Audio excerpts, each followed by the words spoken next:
Okay, hey guys, welcome to the live. I'm a few minutes early, but anyways, thank you guys for being here. And of course, this is day 2 of playing Janie's voice clips. Definitely not going to talk as much. I do have a grocery order coming in at a couple hours time here as well.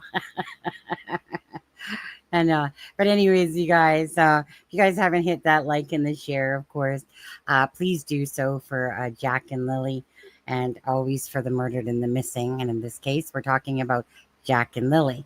Now, for anyone that doesn't know about this case, they disappeared on May 2nd of 2025, and this is July 31st. So tomorrow, you guys, is happy August 1st, and obviously on the 2nd would be exactly 3 months. So I want to say that this case is very frustrating. No, it is very frustrating for sure. But what has really propelled this case in a lot of ways is just the amount of inconsistencies. No one seems to be willing to want to put out the truth in a straight manner. Belinda Gray, of course, is from about a week into this, or about when she had added me on her messenger, has been a voice for Jack and Lily. I seen Chelsea in the house. You seen I got rid of Jam. I don't know who that troll is. Either way, don't put up with that kind of talk, especially when it comes to Belinda. Everyone should know that by now. No one's ever going to take Belinda about her being a grandmother and how long she has last seen the grandchildren and stuff like that away. She is very much hurting from all this, of course, and she's been nothing but a strong warrior. And I will always appreciate the fact of her strength, considering this is impacting not only hers, but other people's lives that truly want answers for Jack and Lily. In this case, it seems, besides Belinda, that nobody seems to want the true answers when it comes to the family side. For the most part, we get half truths, mistruths, and just a lot of BS. Let's just call a spade a spade. You guys don't know I don't sugarcoat things, and regardless, I still appreciate everyone from the family that has spoken out, regardless, because if it wasn't nobody speaking out, this case, honestly, would just have fallen to the wayside, and pretty much anyone in Nova Scotia area would still be probably paying attention to it. But other than that, it would have lost its drive for sure, had it not been for family members speaking out. Drama always causes people to pay attention. Sadly, that it works that way, but that's the way it works, and that's the way, like Sebastian Rogers' case, the drama and all the speculation is truly what keeps a lot of that out there. If it was based on RCMP and updates, well, obviously they're few and far and in between. So I appreciate you guys, for everyone that is following the case that comes here to this channel. Appreciate you guys very much for that. Truly do, right? Because if it wasn't for people working together that follow this case, or creators that are covering the case, again, there's so many other families out there that would love coverage for cases that are going out there. But this one tore my heart, still does, to no end. It does with you guys as well. That's why you're here. And it's a really sad case that all this circus act is going on with this case. And yeah, we keep getting little bits of a timeline, more and more, and do appreciate that. Doesn't mean it's true, though, because obviously these children disappeared, and nobody just wants to come out and tell the timeline as it should have been told properly, to be honest with you. When you want the help and you think that these children could possibly be alive, you definitely want to put out the truth, right? You don't want to maybe give certain details that the RCMP have asked you not to, but you definitely just want to be consistent, and you want to put out the truth. That's not happening in this case. There won't be any vigil on the 9th. Not that way. I'm not even sure what's going on. I know I think that there's going to be a vigil online. And you would have to ask Kent about that, to be honest with you. I don't know what's going on. All I know that there was some sort of auction. Let me put it this way. Kent will have to answer you on this one, because I know him and Janice were doing something as well. But as far as I know, the vigil that for the August 9th, the actual vigil, the fundraiser has been canceled. And I know that something else has been set up online. I'm not sure where Kent is. He'll find, yeah, there he is. He's right there. Lobsterman, there is a video on there. But anyways, you guys, 101, thank you guys so much for being here. Again, if you are just coming in now, please just hit that like and the share button. And I feel that the RCMP should look at the driveway for evidence buried. Just a thought. Well, Belinda made a comment about not hearing anything back, like meaning that they said that basically like there's no evidence and whatever. They also told the same thing to Darren as well. So meaning, is it because they know that they have an online presence? And of course, they don't want information to get out. If they wanted it to get out, they would let people know. Okay. So it's kind of one of those things is that, yeah, they might have both said that, hey, like they said that there's no evidence, and it could be true. I mean, it absolutely might be true. But by the same token, they obviously know that like this channel's name and other channels' names, but especially I think this one keeps getting told, that stuff was said on this channel, et cetera, et cetera, et cetera. So obviously they're aware of the online presence, I'm sure, of both Belinda and of course Darren, right? So are they going to be willing to give out that information? Probably not, but maybe so. Don't know for sure the answer. Usually they don't give out, information, but because they don't want it to be leaked, right? They want to save their pounce when it's time. That could be the situation on there. But anyways, you guys, no, who phone in, what status of the case is, even if it's Belinda. I agree, Barbara, on that one. And again, especially when there's an online presence going on as well, they don't want to give out anything that could jeopardize the case. Regardless, that's, you know what, it happens in so many cases. This one isn't exempt from all that. We see it all the time where family members, they start getting frustrated, they start getting upset because of the lack of answers. But behind the scenes that they're doing their job, and they're doing it to the best of the ability, amongst all the BS. Now, Malaya did make a comment that what Daniel and Janie are saying is different from the statement that they gave the RCMP, and she doesn't know why they're doing that. Now, exactly, right? So, Kent, what was the question? Is Sunny telling us tonight? Kent, what was the cue? Is Sunny is telling us tonight? I don't know what P is talking about, to be honest with you. Nobody talking about P. Anyways, you guys, I'm going to start playing Janie'S clips. We played an hour and 14 minutes yesterday. There's still, the whole clipping was 2 hours and 37 minutes. So I definitely will do less talk time for sure. If there's something really important that I want to stop and talk, I will. But other than that, we're just going to play it out again. Okay, she didn't make the very first. She didn't make the very first of last night's video before. I have no idea what you guys are talking about, to be honest with you. No idea. I just got off work, man. I don't know. Catastrophe now. I don't know who you're. Yeah. First interview, Malaya has definitely been crying a lot. The first interview, Malaya had definitely been crying a lot. I mean, I would think, I don't know. We've heard different things about that, to be honest with you. About her emotions and stuff like that. I didn't see a lot of crying on the first interview.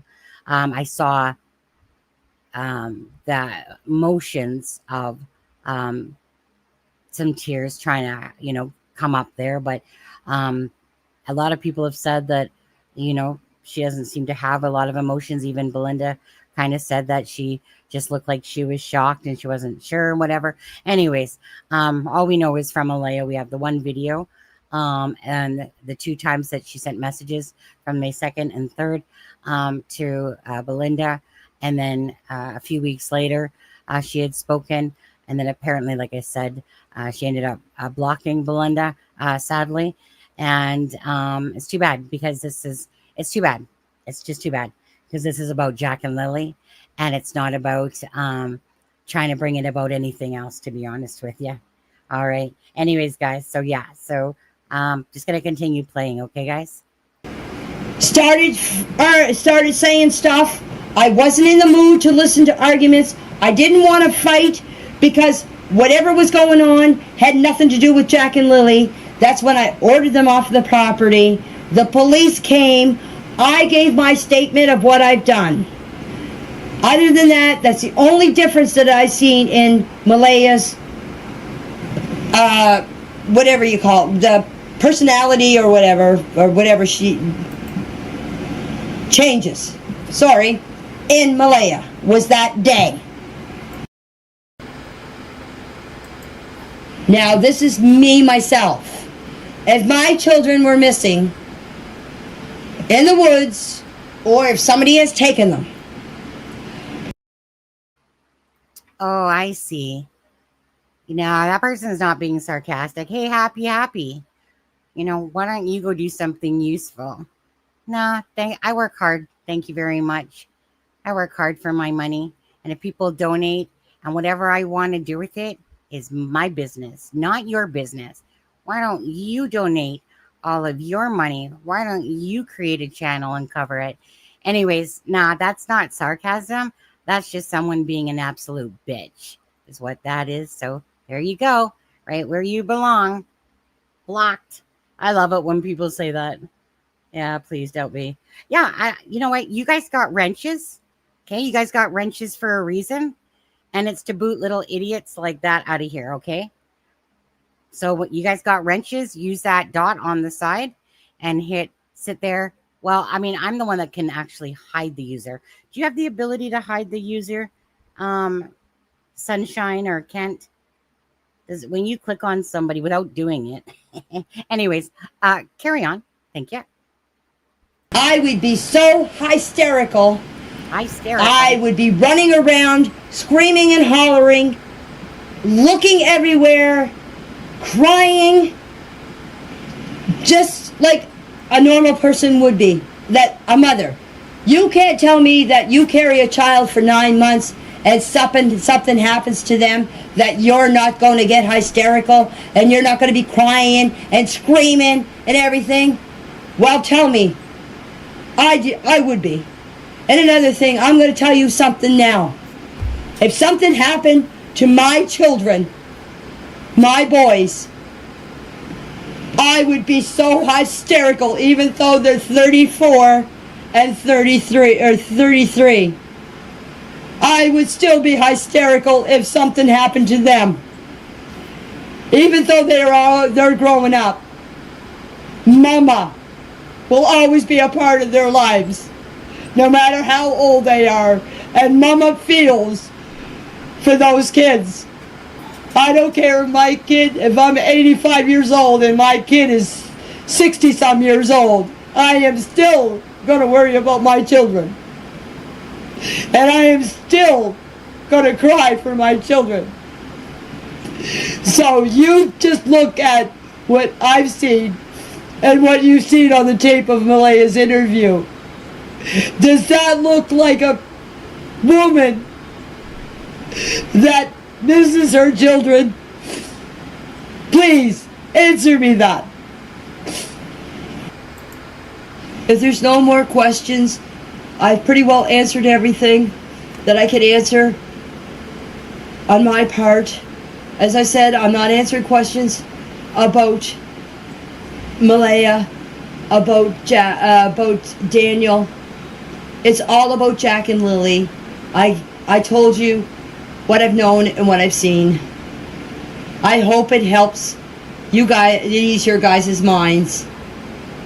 And I thank you guys for letting me talk to you and for not judging me for when I'm talking to you. And thank you to whoever was answering the questions. I appreciate you volunteering to do that and making it easy for me to answer questions. And I hope you keep praying for Jack and Lily. And I hope they come home soon. And when I go on again, if there's some questions that you guys have not answered and I see them, I will answer your questions. So thank you for taking the time and listening to me babble and get it out there. And thank you for letting me cry on your shoulders. I appreciate it. And thank you, Ken. You'll know what it's about. I appreciate that. So I'm going to take off now. I may be on a little later, I may not. But thank you very much, guys.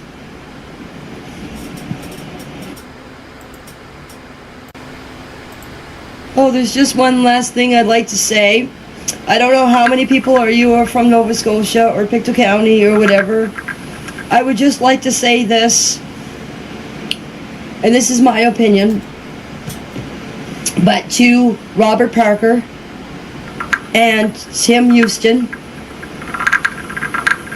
you took the time to go over to the RCMP station and talk to them, but you didn't take the time to come here and see how we were doing. And you're all about the community and you're all about the people. Well, we were two people that needed you and you were not around. And I don't think that was right, because you're there for everyone, not just people that you're favored to.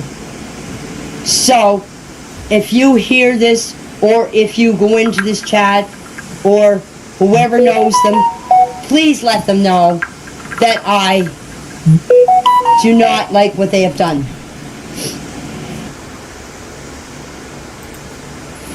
Hi, I'm sorry, I just seen a comment there. I didn't see Malaya put the kids in the car. That's one thing I didn't see. And Cheryl is Malaya's best friend. She's the one that was on the beach with Malaya.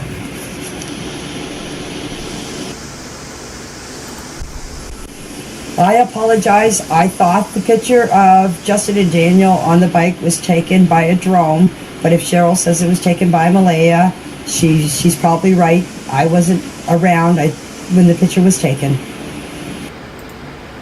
Oh, I'm sorry. I thought it was her friend that asked about the picture. There's so many names. Like when I seen Cheryl and she said about the picture, I took it was Malaya's friend. I'm sorry. As I said, that's all I know. Oh, sorry. Yes. But I didn't know who took the picture. There was so many drones around here. I thought it was the guy that took the picture of the property that took that picture. That's all I know. I didn't know if it was Malaya or who took the picture. I can't be sure. I thought it was a drone. Look, there was so many people here that day. I don't know half of the people. I don't know most of the people that were here. I only know the people that were here from the community, and some of friends that I know were here. I don't know. I don't know. Like, I was away most of the day with Justin on the four-wheeler. Him and I took off and we just went. So I couldn't tell you who was here, to be exact. If I ran into somebody I knew, I'd talk to them. If I didn't know, I said hi. So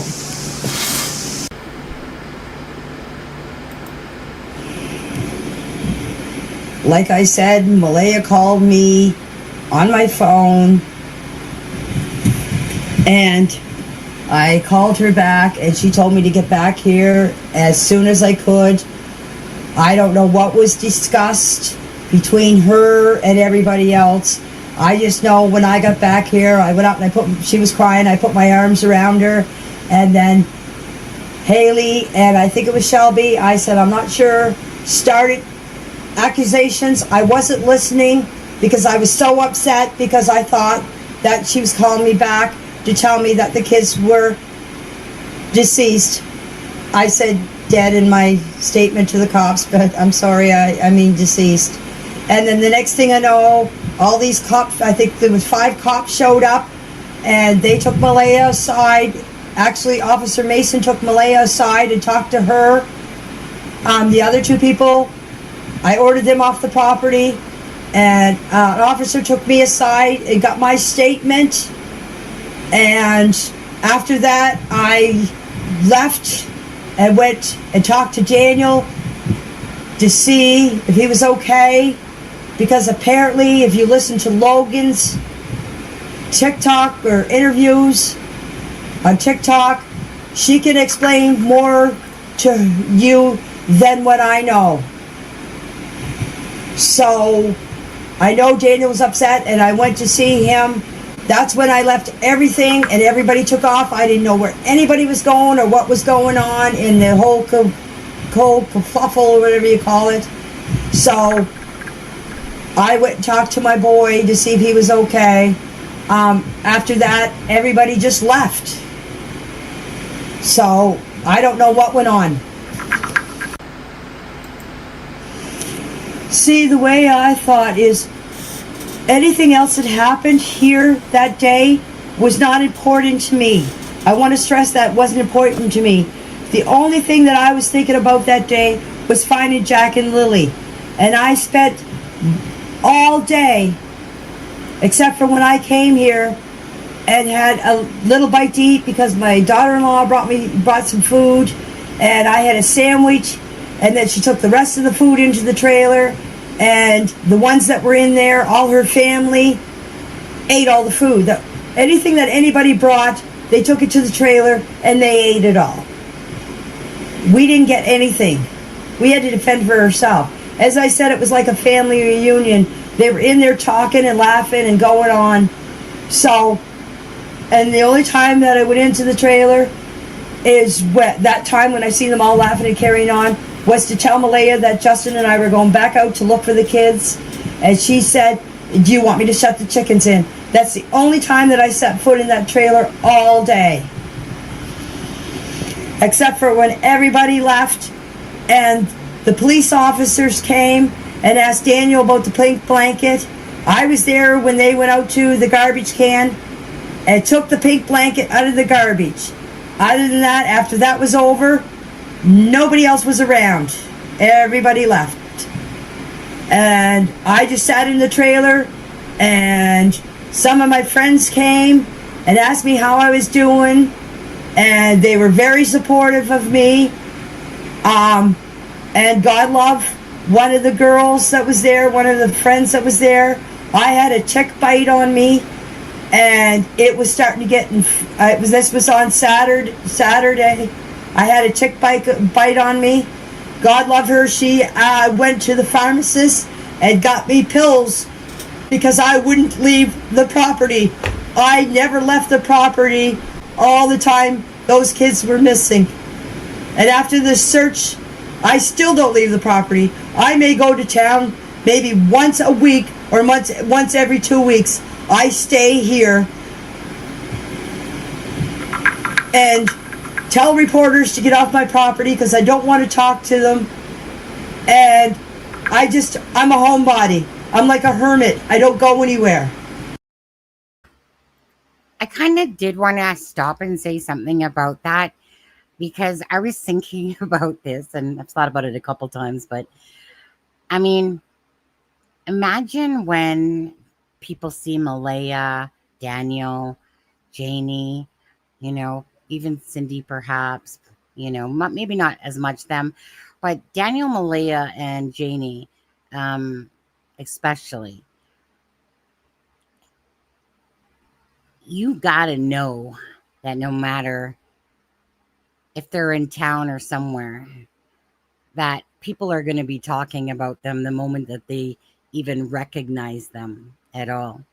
Now, the part that I find probably more humiliating for them is the fact that if any of the people that are in the Nova Scotia Pictou, especially area or around there, that have been watching online and watching the Circus Act, and the Circus Act isn't created so much. Part of it is, but not all.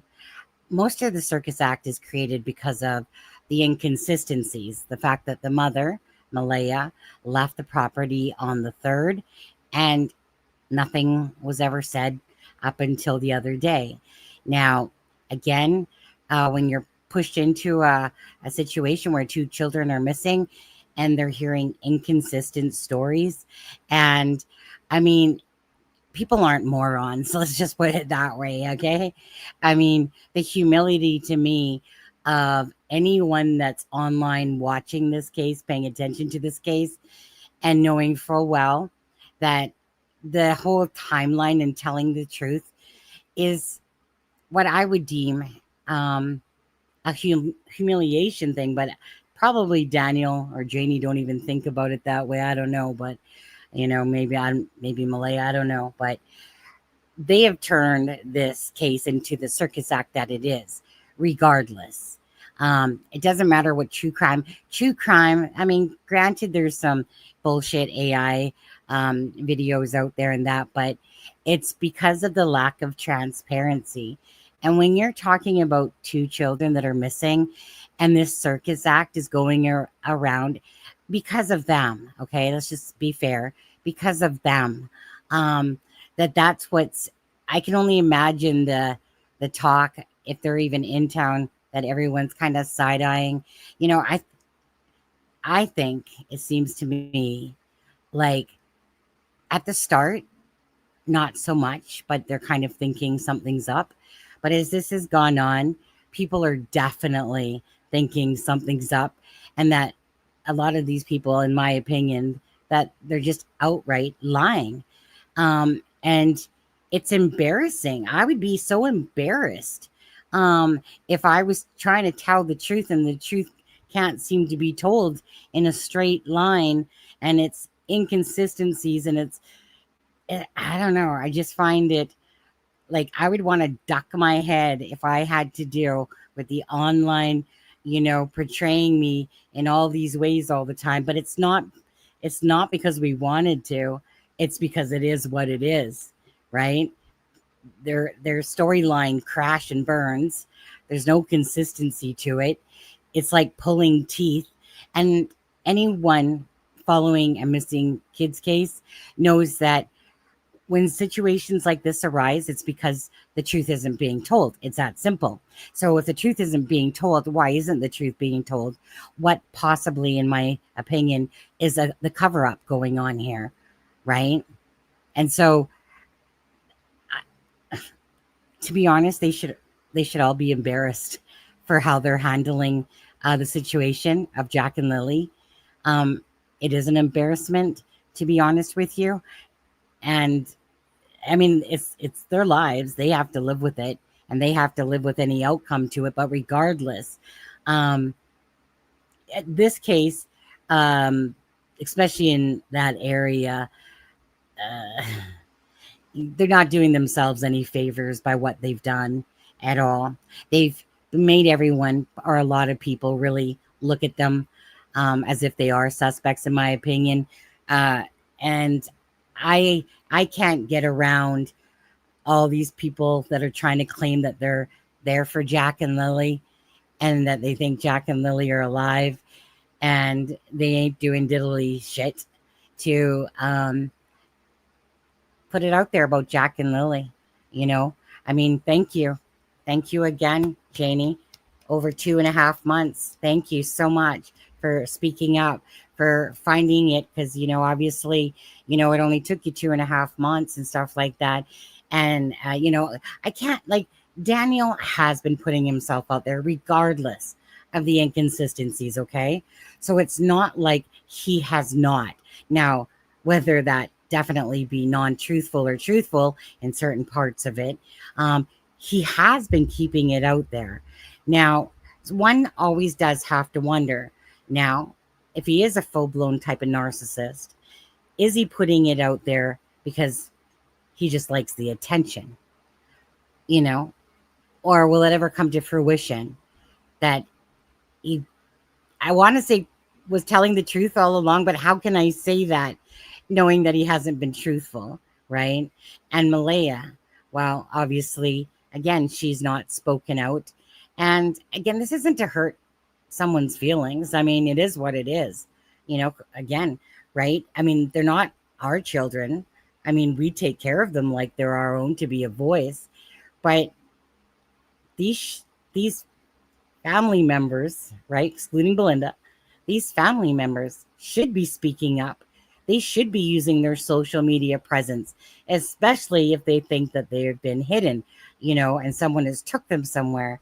And I feel like, just in my personal opinion, again, I would feel like I was an embarrassment to my own community on how this is all playing out. And in all fairness, again, they should all be walking the carpet of shame, to be honest with you, because if they're fighting for answers for Jack and Lily, is this truly how you go about it? By not being a voice for Jack and Lily? So something's up. Something's up. Most people already know that. And, you know, the truth will come out at some point. And maybe we'll actually get a truthful timeline one day and actually know exactly what happened, you know? So anyway, I'll play more, but thank you guys again for being here. If you haven't hit that like and the share, please keep the awareness out there for Jack and Lily. These two, especially during a case like this, where it's being so ridiculously, like I said, mistruths, lies, outright lies, deception, manipulation, in my opinion, is what's going on here. And this is a joke. So you guys, please keep this strong and keep being Jack and Lily's voices. Hit that share, get it out into the algorithm. The more people that keep seeing it. It's like, no, you know what? You know, maybe they want it to go away, but I don't want it to go away. And I'm sure you guys don't want it to go away for these beautiful children. So thank you guys again for being here. And I was that way before this all started, before the disappearance of Jack and Lily started, and I'm still a hermit.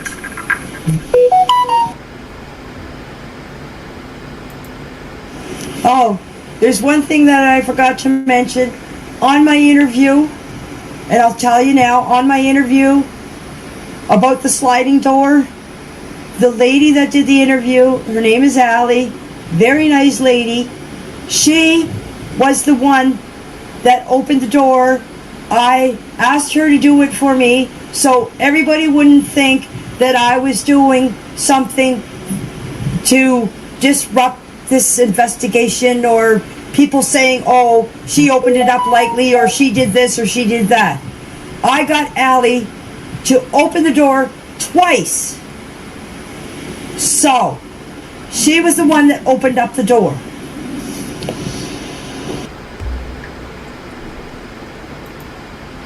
Oh, and I also in my interview told them that if they want to come take up my driveway, or if they want to come lift my trailer, or lift the RV. I don't know what she's eating there, but at first it threw me off because her voice had changed when I first heard her do this. And I'm like, what the heck? What happened to her voice? And then you can tell she's like munching on an apple or something as she's recording herself. And thank you, McMac. Thank you, Laws. And thank you, Rosebuds, by the way. Appreciate that. Again, hit the like and the share for Lily and Jack, please.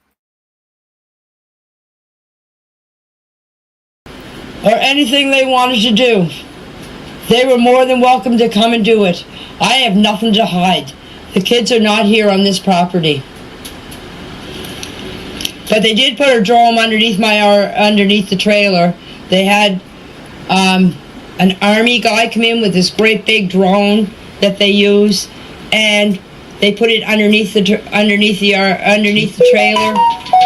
And I offered to go underneath the trailer with a flashlight to show them that Jack and Lily weren't under there. And they said no, that they could get under there with the drone. And I'm not here for you guys to feel sorry for me. I'm just here to tell the truth. You guys have your own opinion of me. I have nothing to say about that. I'm just here to tell the truth. I want Lily and Jack found, and that's all I want. Can I clear something up about the four-wheeler? Justin and I were the ones driving on the four-wheeler, but we picked Daniel up around the pipeline. Justin and I went up around the pipeline, and we were going through an old road, and we seen Daniel, and Daniel got on the bike, and he sat on front of the bike until we got back to the pipeline, and we dropped him off with some of his friends, and then Justin and I took off back home. So Daniel was on the bike, sitting on the front of the bike, so there was me, Justin, and Daniel on the bike. He was sitting on the front of it. But Justin and I had the bike out all day. I'm fine. I just went through your comments to see if there's any questions you had to ask, and I just wanted to clear that up. I just want to say, Daniel has done so many interviews, and to tell you the truth, if I was in his place, I'd be so confused because people have been asking him so many questions, and it's just, I don't know how anybody that has been interviewed keep everything straight. Like, Did she just say that? Or I don't know how anyone that's been interviewed could keep anything straight. Fuck. Oh, Janie. Oh my God. So dense. Thick as bread. Oh, Janie. So obviously, you know what? When you're telling the truth, it's not hard to tell the truth. I don't know how anyone can keep the truth straight in their head. It's beyond me. It's ridiculous to think about. Right, Janie? Anyway, I'm just sitting there, looking at the KFC bucket that I made. So you guys know that there is a KFC bucket. By the way, well, I didn't use the KFC because KFC, but it's a bucket of chicken running. Anyways, that kind of blows me away that she absolutely. Do these people not think before they talk? No, apparently not. Because obviously they would have all sat down, gave a nice little timeline that was all consistent. And then, you know what? We'd be happy as, pigs in mud, wouldn't we? Or chickens in a coop, one of the two. I don't know. Anyway, Janie. I think a little things get twisted and everything, but you got to understand, we're all under a lot of pressure here. All this was put on us, or especially on Daniel, because Malaya's not opening her mouth. And Daniel's taking all the backlash for this. So if it was Malaya Malaya opened her mouth, just how much backlash she would get. So you got to cut Daniel a little slack here, guys. He did not use the ATV all the time of the search. It was me and Justin. Daniel, we're going to cut you a little slack. I'm kidding. And as I said, we picked Daniel up on an old road. We went up the pipeline, Justin and I did, and we picked Daniel up on an old road. So Daniel did not use the bike. The only time he was on the bike is when we picked him up on the road.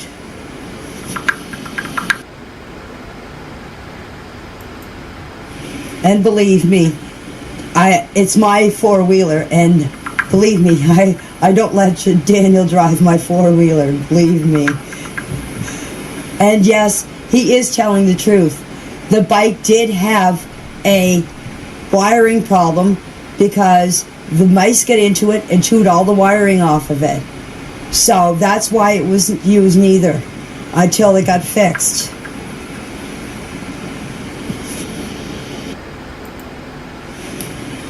I've been looking at the comments, and if you guys have anything wrong, don't get mad at me, but I will correct you guys.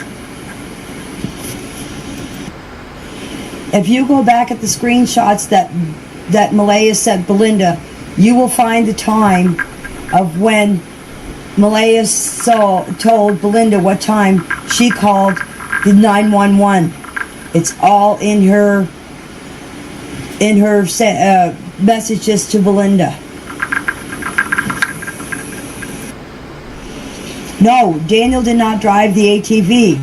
I told you it was Justin and I that were out on the bike all day.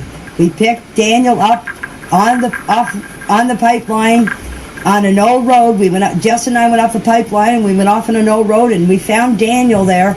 We picked Daniel up. Daniel was sitting on the front of the bike. Is that where the pink blanket was? Down the pipeline? Near your dad's house? Over there? Earl just lives around the bend basically. So where that pink blanket was found and the kid's boot print or whatever. Yeah.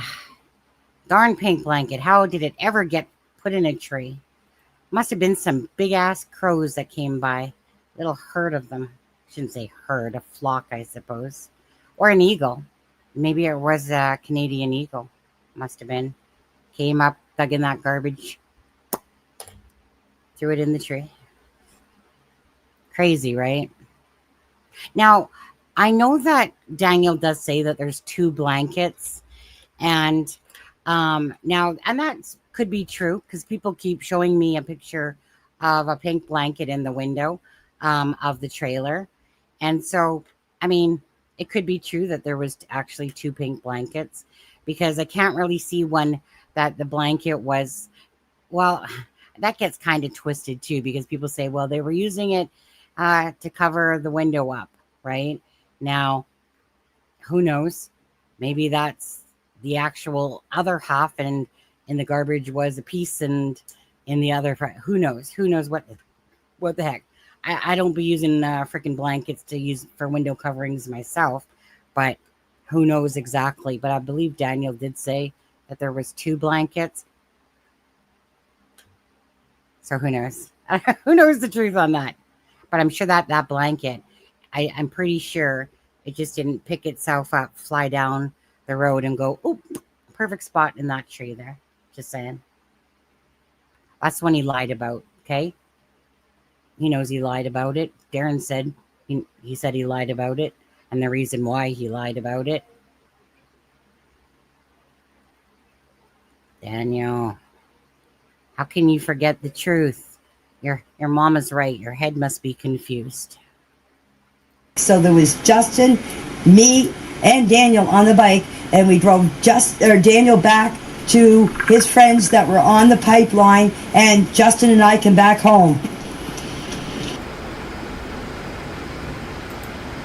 Well, if you know what a four-wheeler is, it's only big enough for 2 people. Justin was driving, I was sitting on the back, so we made Daniel sit on the front because there was no room for him to sit on the back with me. Okay, no problem. I'm sorry, people, but I do not accept friends' requests, so please don't send them to me. Is there anything else you want me to clear up? Because I'm going to bed soon. So, if you got any questions, ask them now. Okay, I already answered this question. My brother called me at 8:48 and asked me if I wanted to go to town. I said no, I was going back to bed. So I laid back down. I was playing on Facebook. I dozed off. I'm not sure what exactly time. I didn't look at the clock. My dog woke me up. I heard the kids outside. And then I dozed back off again. And the next thing you know, I heard Daniel hollering Jack and Lily's name. Then about maybe 5-10 minutes after I heard him, I'm not sure exact what time because I didn't look at the clock. And when I opened the door, Malaya was standing there in front of the RV, and I said, "What's up?" And she said, "The kids are missing. The kids, Lily and Jack, are gone." And I said, "How long?" She said, "About 20 minutes. I don't know what time I seen Malaya outside because I didn't look at the clock. I came in, I grabbed my boots, and headed up to the woods. So I gave you guys a timeline. 8:48 is when he called me. I dozed off. I don't know exactly what time I heard the kids. And according to what, if I read it correctly, in the chat between Belinda and Malaya, she said that she called the 911 at about 9:40. Oh, that's very bright of you to read those texts. What I find funny about that part, well, besides all of it, is that she has this miraculous timeline going on about, 6 o'clock time, 6:24, messaging her brother on Facebook to the 7 o'clock, the chickens, everything seems to be this timeline. And then 8:48. And then all of a sudden it's like, I don't know. I guess I had to look at Belinda's timeline from Malaya to figure out that it was like 9:40. Just skipped over an hour pretty much there, didn't we? And that's the joke of it. All of a sudden somebody's memory goes from all these pinpoints of time. And then all of a sudden it's like, yeah, I heard the kids. And then don't forget, you guys. So that Janie told Belinda, because Belinda had a conversation with Janie on the phone. And Belinda said that Janie told her that she heard Malaya hush the kids. Now, Darren came out and said that. And then Janie denies it and says, I didn't do that. And then Belinda's like, what do you mean? You told me on the phone that you were filling potholes. You didn't say anything about raking for a pool. So again, right? It's like dumber met dumbest is what it feels like. And it's just like, how do they not see all the gaping holes in their story, let alone that there was one boot print in front of the trailer, 2 boot prints, and just miraculously, let's see, there's 2 children, but yet only 1 boot print, one set of boot prints is found, nothing else. Remember, guys, it's raining, right? It's a rainy, moist day. So you're going to see footprint city off of those children with their boots on. You're going to see trampled on grass. You're going to see signs of fresh markings, but nope. Because the theory is that Malaya put them into a vehicle and footprints just all disappeared. Just gone. I feel like those footprints in front of the trailer myself, in my opinion, were actually part of the whole manipulation of trying to get us to believe that vehicle, right? According to Janie, if it was a new car, her dog would not have barked. If it was one of those new car vehicles that pulled up right in front of her trailer as Malaya assisted the children in there, right? During the whole time that Daniel ran up for 30 seconds and he came outside with Malaya, his own words, like I said, all I'm doing is using their own words against them for this not to make sense at all. There's no, to me, truth to this at all. So if we can't believe that, what are we supposed to believe? Right? Why would there be such inconsistencies? Right? I mean, to me, this whole time frame from 8 o'clock to 10:01, it just sounds like people that couldn't get their act together and conceive an actual proper lie of what they were trying to portray. She swears on her Bible and she swears on everything that's good in life, basically, that she heard the children that morning. Yet suddenly her timeline just somehow just goes out the window, because next thing you know, right? Don't forget, just trying to make sure you guys are all clear on this. Daniel comes out with Malaya, according to his own lips, right? And says, like literally his own lips on his interview, not on some news article. It says, they basically tell the same thing. We were sleeping and Daniel's kind of awake, not really, and Malaya's in and out. And she says that Daniel's sleeping beside her till 9:40 to when they realized. But how does that equate to the 8 o'clock to 8:30? It doesn't, right? So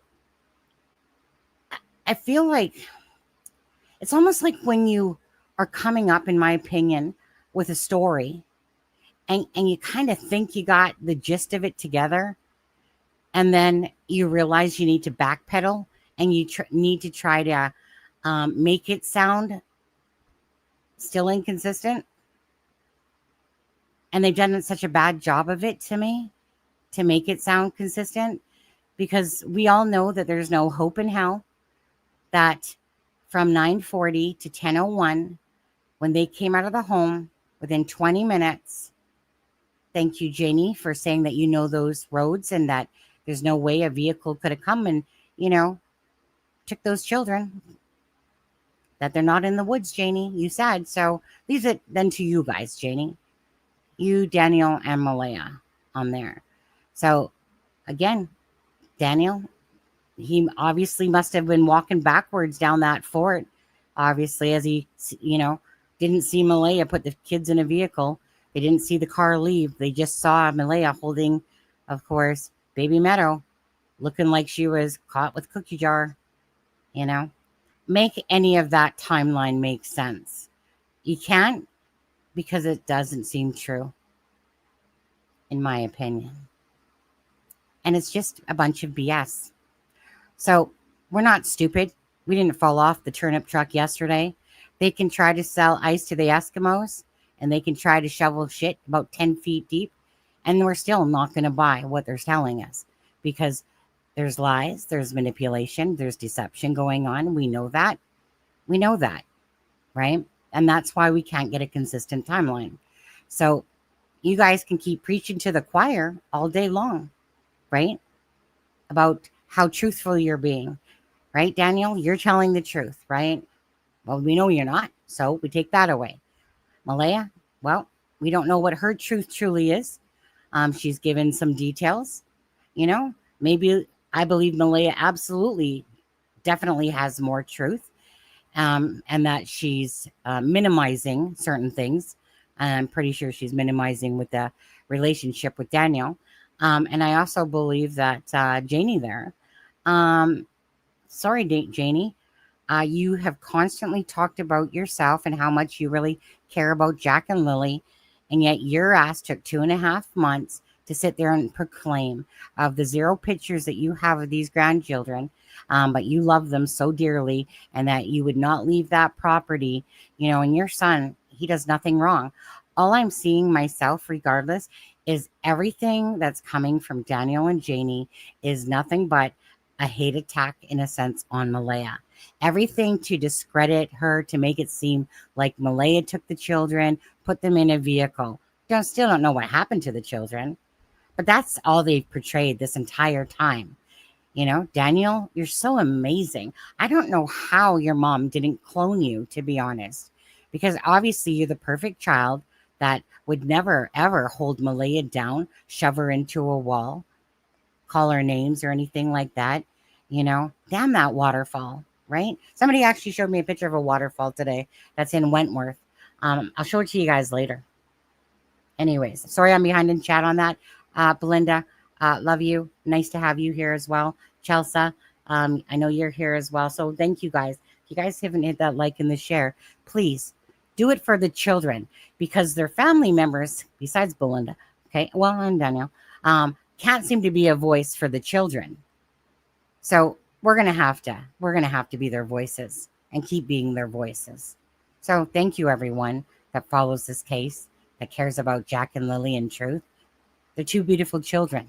Sickening, isn't it? It's sickening, isn't it? So that's what I believe it says. You'd have to check out the conversation between Malaya and Belinda. I'm talking about the discussion between Malaya and Belinda, not the discussion between Malaya and Cindy. Malaya was supposed to tell Belinda, according to her screenshot, that she called 911 at 9:40. And I pointed this out again. Malaya did not say she called 911. She said that the children went missing at 9:40. Some people misconstrued that, but I remember that it wasn't that she called, but that they were missing. Now, a couple things that I forgot to say in my, little spiel there was Janie, right? Let's go, Janie. Let's just talk about Janie. You like it, Janie. You know it. Come on now. Anyways, so Malaya and Daniel, they come out of the house. Daniel goes through this thing of, well, there's a few things that they say, to be honest. Instantly, I called 911. Instantly, I got into a vehicle. Wait, no. I went up to the fort for 30 seconds. Janie says that she hears, of course, Daniel calling the kids. And then 10 minutes later, you guys, 10 minutes later, she props her ass out of her camper. Malaya, you are looking awfully suspicious, Daniel, prodigy son. Obviously, Malaya put these kids into a vehicle. But the one big thing I think that we do kind of forget to talk about, even though you guys know what I'm about to say probably, is the fact that neither Daniel or Malaya, if two children are not in their view, the first thing you're going to do is you're going to go right over to that camper and you're going to be like, Mom, Janie, are the children with you? That is the first thing that you're going to do once you realize the children are not visibly seen. That's the first thing anyone would do that's telling the truth. But they didn't. And Janie, you did not sit there for 10, well, no, you probably did, drinking your tea, eating your freaking apple or biscuits, whatever. And you're like, let's see here, Daniel, 5-minute time, you're still calling the kids? Nothing to see here. Let me just order some tea, man. Okay, it's ridiculous. We know this is ridiculous. That's the point. We know that this is absolutely ridiculous of what they're trying to sell. And it's embarrassing. You people should be embarrassed to even be saying this stuff and not even sitting down and getting your shit straight before you freaking put it out to the public. I would be humiliated. And if people are staring at you and they're looking at you with a side eye, gee, I wonder why. I wonder why. Everyone keeps saying that they want to make it about Lily and Jack. And what happens? What happens, right? They can't handle what's in the kitchen, except for maybe Lily could have. But they can't seem to handle it. And then they all shut down, right? Look at Daniel. Where are you, Daniel? We know you're watching. Dude, you're probably watching right now, right? Do we see you guys just, put out some more interviews, Daniel? Go right ahead, right? Janie, what about you? Doing anything else anymore? Malaya, you spoke to me for a day and then the next morning a little bit.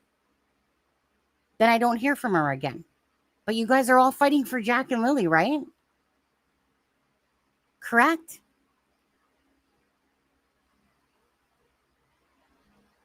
These children deserve so much more than any of you all, to be honest. I am a mother, and you guys are parents, a lot of you guys. And to see what's going on is an absolute crock of crap and big shit, is what it is. And you guys should be all embarrassed for how this case is going, and the lack of transparency, and the lack of looking for Jack and Lily that are alive. It is beyond disgusting. Beyond disgusting. So don't claim that you guys are all putting Jack and Lily first, because you're not. You know who's putting Jack and Lily first? Oh, I don't know. You know that shitty grandmother there, Janie? You know the one that's called Belinda? The one that's been there from the start? Well, after Daniel, of course. You know? That's a real woman, Janie. That's a real woman. You ain't no grandmother. The one about between Malaya and Cindy? Is that the one you want me to look at? That's correct, Elizabeth. Okay, there's something I want to ask you guys about the message that you're putting up on the screen about where it says Cindy Murray. Did you notice that the person in blue, there's no little person beside the message that was sent?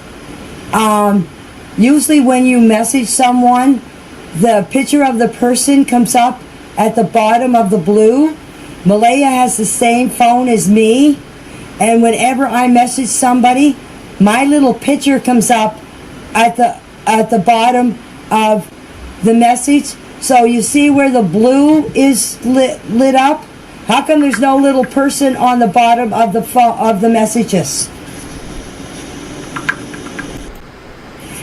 Yes, we do have Wi-Fi. Why? I'll tell you why. Because there's little programs like I have in Canva that I can easily erase that, because obviously they don't want to show the other person in that message when they did that.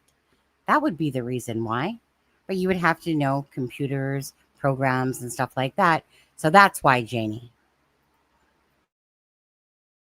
Calling here, and when I call on or message on my phone, if I send a message to somebody, my little picture shows up on the bottom of my message.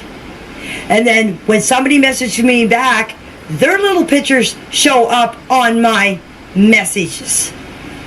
So there is no little people on the bottom of those messages. So you don't know who sent them those messages. As I said, Malaya and I have the same phone. Okay, who on here has what is it? Are you saying a phone? What kind of a phone? They said they don't show up on here right now. There's too many things coming up here. I'm trying to read here. An Adro, at least now. Okay, on an Adro phone. That's what I have, and I see everybody coming up here. It doesn't matter what kind of phone anybody has on this screen. I see everybody coming up and who's typing what. Yes, when I message somebody, my screen shows up blue when I am talking or messaging someone. But when I'm done messaging, my little picture comes up on the bottom of what I messaged. And here's another thing that's weird. How come she messaged her mother at whatever time it says? Let me go back here. She messaged her mother at 11:33. If my kids were missing, don't you think I would have called my mother before that? Yes, when a message is read by someone that you are messaging to, if they read it, their little bubble comes up on the bottom of what they wrote. Or I should say their picture. So that's how you know somebody has read your message.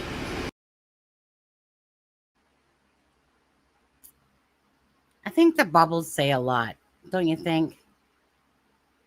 The bubbles that you keep hearing, right?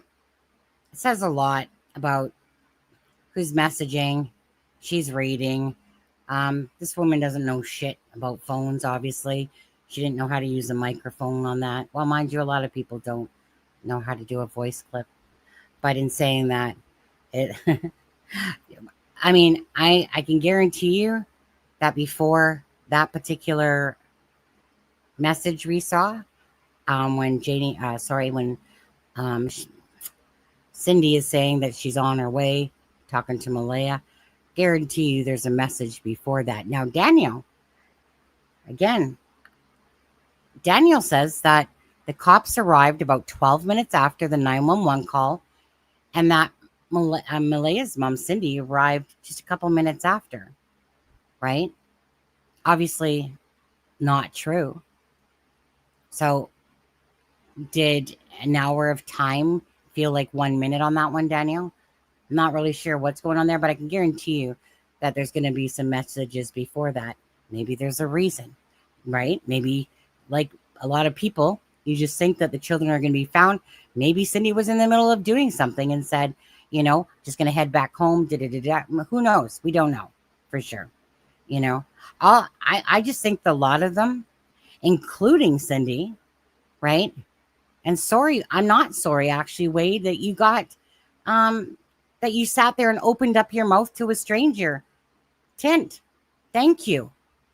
If it wasn't for people being sneaky, in a sense, like Tint did, it's not like he's trying to hide that. Where are any of these people speaking up about Jack and Lily? Where are they? Cindy, right? Thank you, Wade. Thank you for talking to a complete stranger and telling a bunch of shit on Daniel, on Malaya. I mean, you said, right, Wade? All of them should be arrested. That's what you said, right? Now, granted, we still don't know how accurate that information is. But again, I'm not going to not thank Tint for giving it. It's not like they're talking people. So why would anyone be upset? Who cares?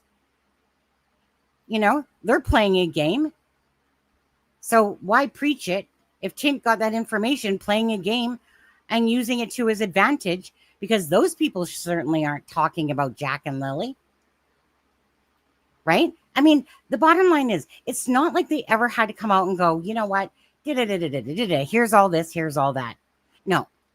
But what they did need to do, right, as decent human people, for children that are grandchildren, that are parents and all that, what they did need to do, and Daniel has been the only one, and Belinda, well, Janie can say that now, but from the get-go, it's been two people that have put themselves out there, Daniel and Belinda. So where is Cindy? Where is Wade? Where is all these other people? Where's Malaya? Where's everybody else that's sitting there standing up for Jack and Lily?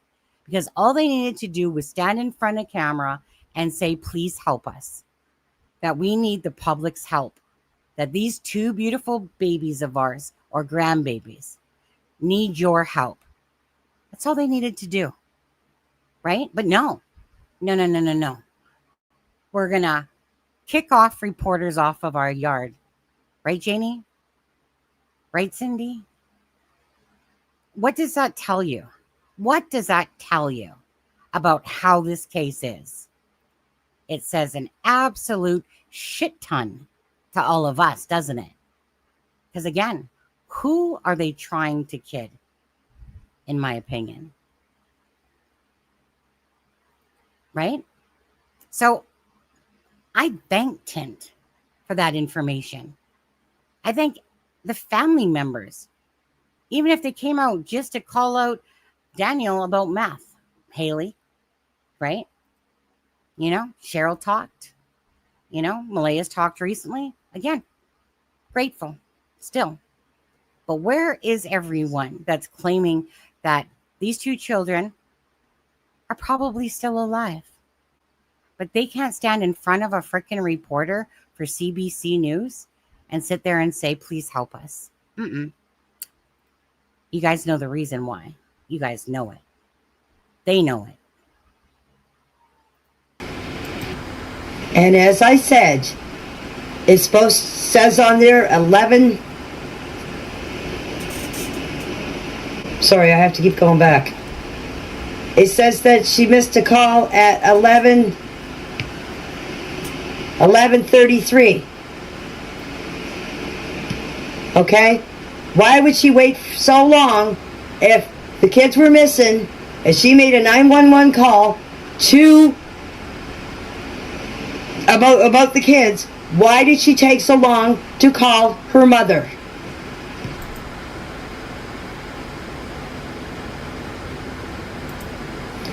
Well, all that I can tell you is Malaya has the same phone as me, and it doesn't matter what phone I chat on to somebody, the little thing always comes up after on my message when somebody looks at it. That's all I can tell you.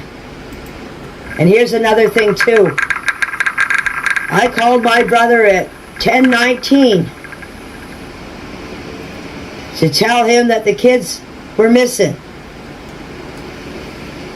And Malaya waited till the time she called her mother to tell her the kids were missing.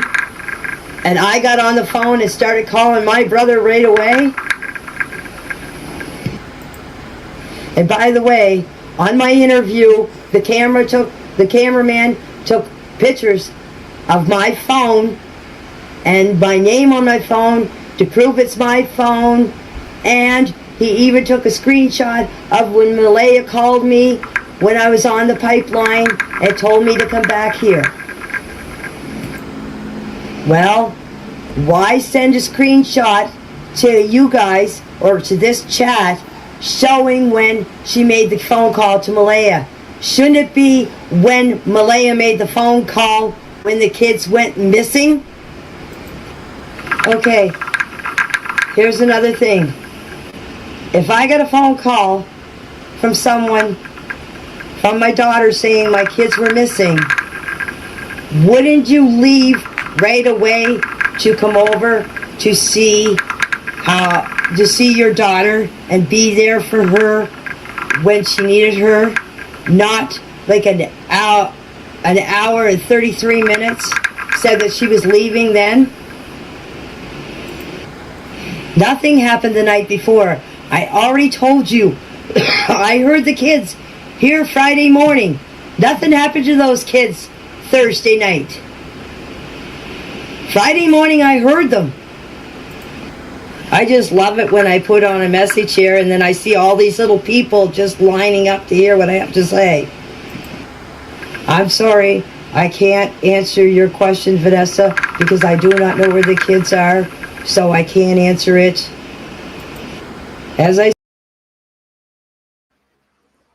I'm just going to stop for a second, you guys, because I'm pretty sure I'm just going to stop for a second because all you guys are just lining up to hear what I have to say.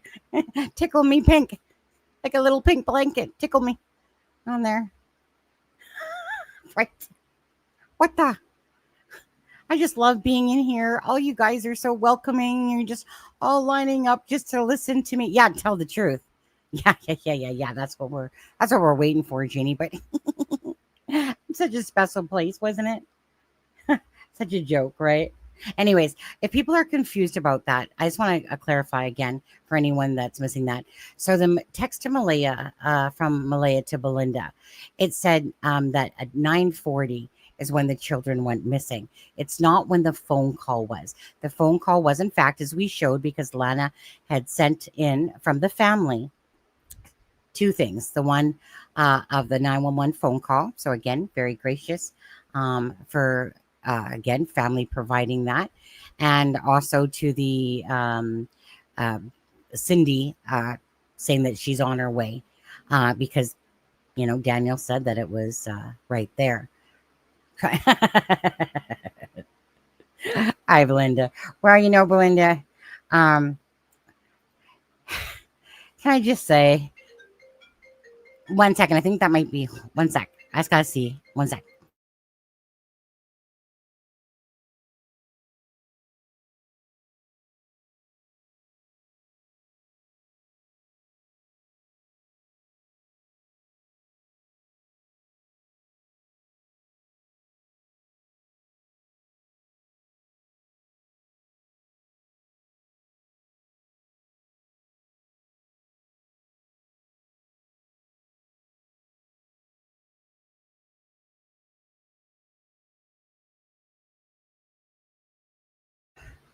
Okay, sorry guys, Amazon's here, so I'm just gonna keep playing the clip. I'll be right back. Said, I don't know where the kids are. Believe me, if I knew, you don't think that I would let the investigators or the RCMP know where they are? Believe me, I wished I did know where they were. I would, if they were close, I would go get them myself. I wouldn't care what anybody said or what anybody done. I would go get them myself, but I do not know where the kids are. I am sorry. I hope this nightmare comes to an end soon, because if not, I'm going to have a nervous breakdown. Believe me. And my dog is going to have one too, because he's just like me. He's so nervous. He's so upset. He's so much anxiety, because I'm got so much in me that my dog is feeling it. And it's not fair to him. So I would love this to be over too, believe me. I would do anything in the world to find those children. Hey, I'm going to answer about 2 more questions, and then I'm calling it a night, because I'm starting to get a headache repeating myself over and over again. Okay, if somebody asks me a question that I already answered, I'm going to say answered, and then I'll take the next one. I'll give you a chance for 2 more questions, so they better be questions that I haven't already answered, please. I don't know who the lady is that was asking me the questions earlier. If she's here, she can ask me the questions, please. Okay, if the question is already asked, I'm going to say answered it. Then you guys can go back and look at the answers, because I'm not going to be here all night answering all your questions over again. I'm sorry. I'm getting older by the minute. Thank you. I appreciate that. I cannot say they were abducted by a stranger. That's my opinion. As I said, I lived here for 26 years. I know the traffic on this road. And I brought my kids up here. And Jack and Lily have lived here for 2 years. So I can't understand why it happened Friday, after them living here for 2 years. And the way Malaya was acting, in my opinion, I feel like she knew what was going on. And there's those 3 questions that I asked earlier. 1, how would anybody know the kids were home from school? And 2, how would they know when the kids were outside playing? And 3, when I seen Malaya standing outside of when I opened the RV door, she wasn't panicked, she wasn't out of breath, and she wasn't crying or yelling for those kids. Well, you can talk through the mic like I'm doing, because I would never be able to keep up with all your guys' typing all at once. Would I hear a car pull in my driveway where I live in the RV? It depends. If it's a newer car, probably not. But if they parked on the side of the road, I wouldn't hear it. My dog alerts me when people come in my yard. So when he hears a voice, he barks. I get up and I look to see if anybody's there. My dog usually sits in the window. But that morning, my dog was sleeping with me in bed. When he heard the kids yelling, or kids talking, I should say, sorry, talking, my dog was in bed with me, and I told him, it's the kids outside playing. He shut right up. Then he barked again when Daniel was yelling out the back door for the kids. I didn't pay any attention to him because I thought he was telling the kids to get into the house. And besides, Jack lets my chickens out.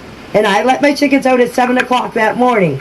So Jack has a habit of going around, moving stuff, and the chickens get out underneath the pen.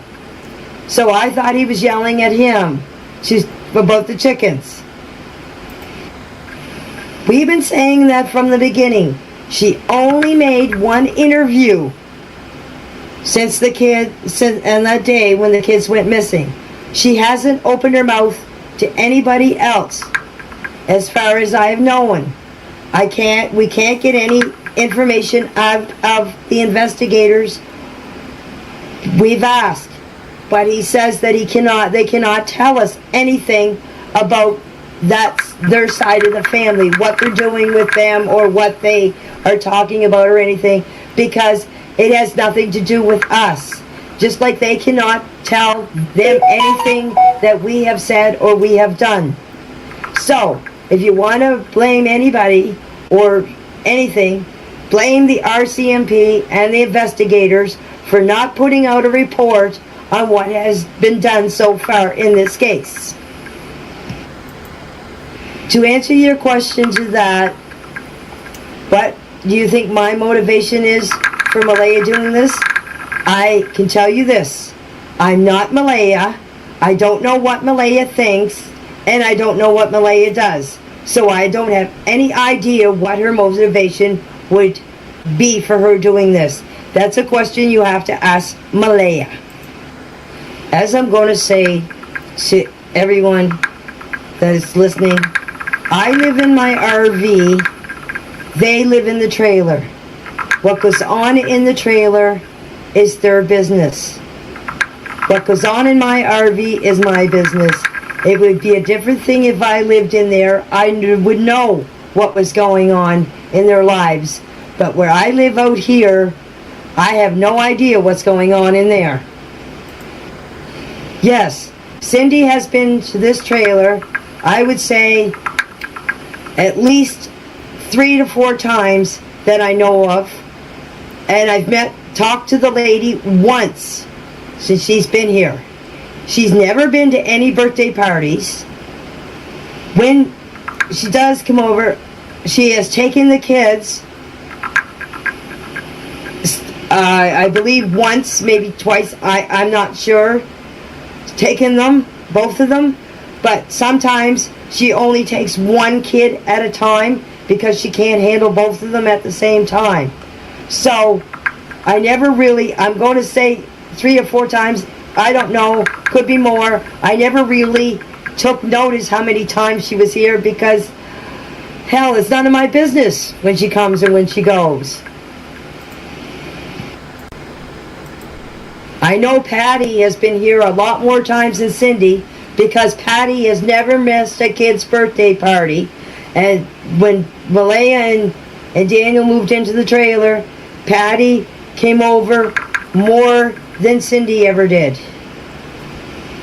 And then a while after that, when Patty wasn't able to drive or didn't want to drive, her Hayden would come over to the birthday parties and drive Patty here.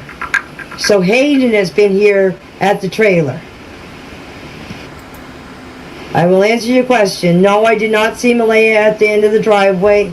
Malaya was seen in front of my RV when I opened the door about 5 or 10 minutes after Daniel was hollering for the kids. I opened the door and Malaya was standing in front of my RV, and I asked her what was up. She said the kids are missing. I said how long? She said 20 minutes. Well, that's a good question.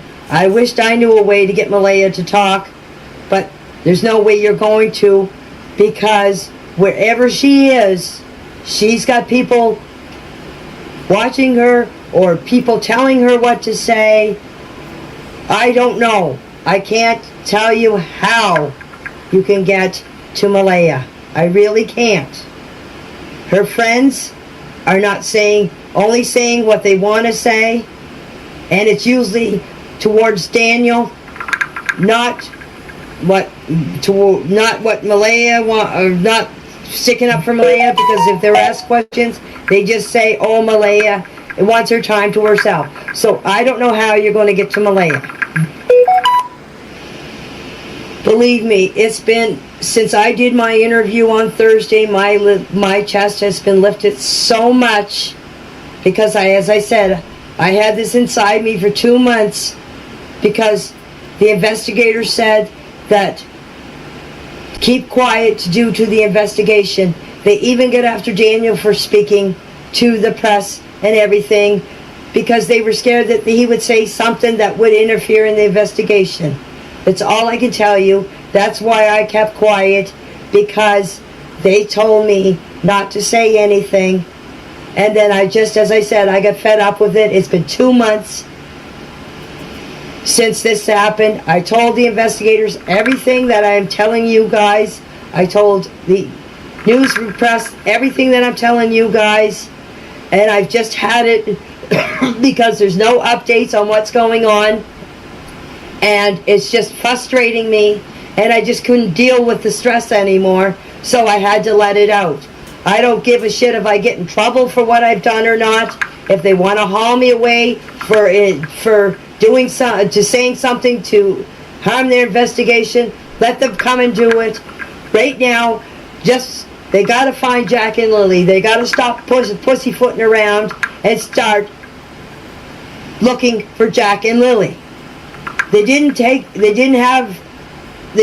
long to come here and search all this place and ask us all kinds of questions and everything. And now they're not bothering with us at all. So the only thing I could say is they must be working on her side. Just try to figure out what's going on her side. Because as I said, I haven't talked to the investigators. It must be about 3 weeks or more. Nobody's been around here. Nobody has been in contact with us. I don't see any RCMP officers around here anymore, or nothing. It's like, to tell you the truth, you want to know my personal opinion, it's like to them, this like nothing never happened here. It's like they're done here.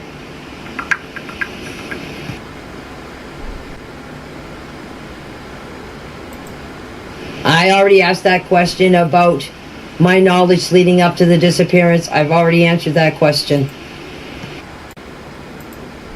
As I said earlier, the grown-ups can deal with this. It's the children that I'm worried about, what they're going through.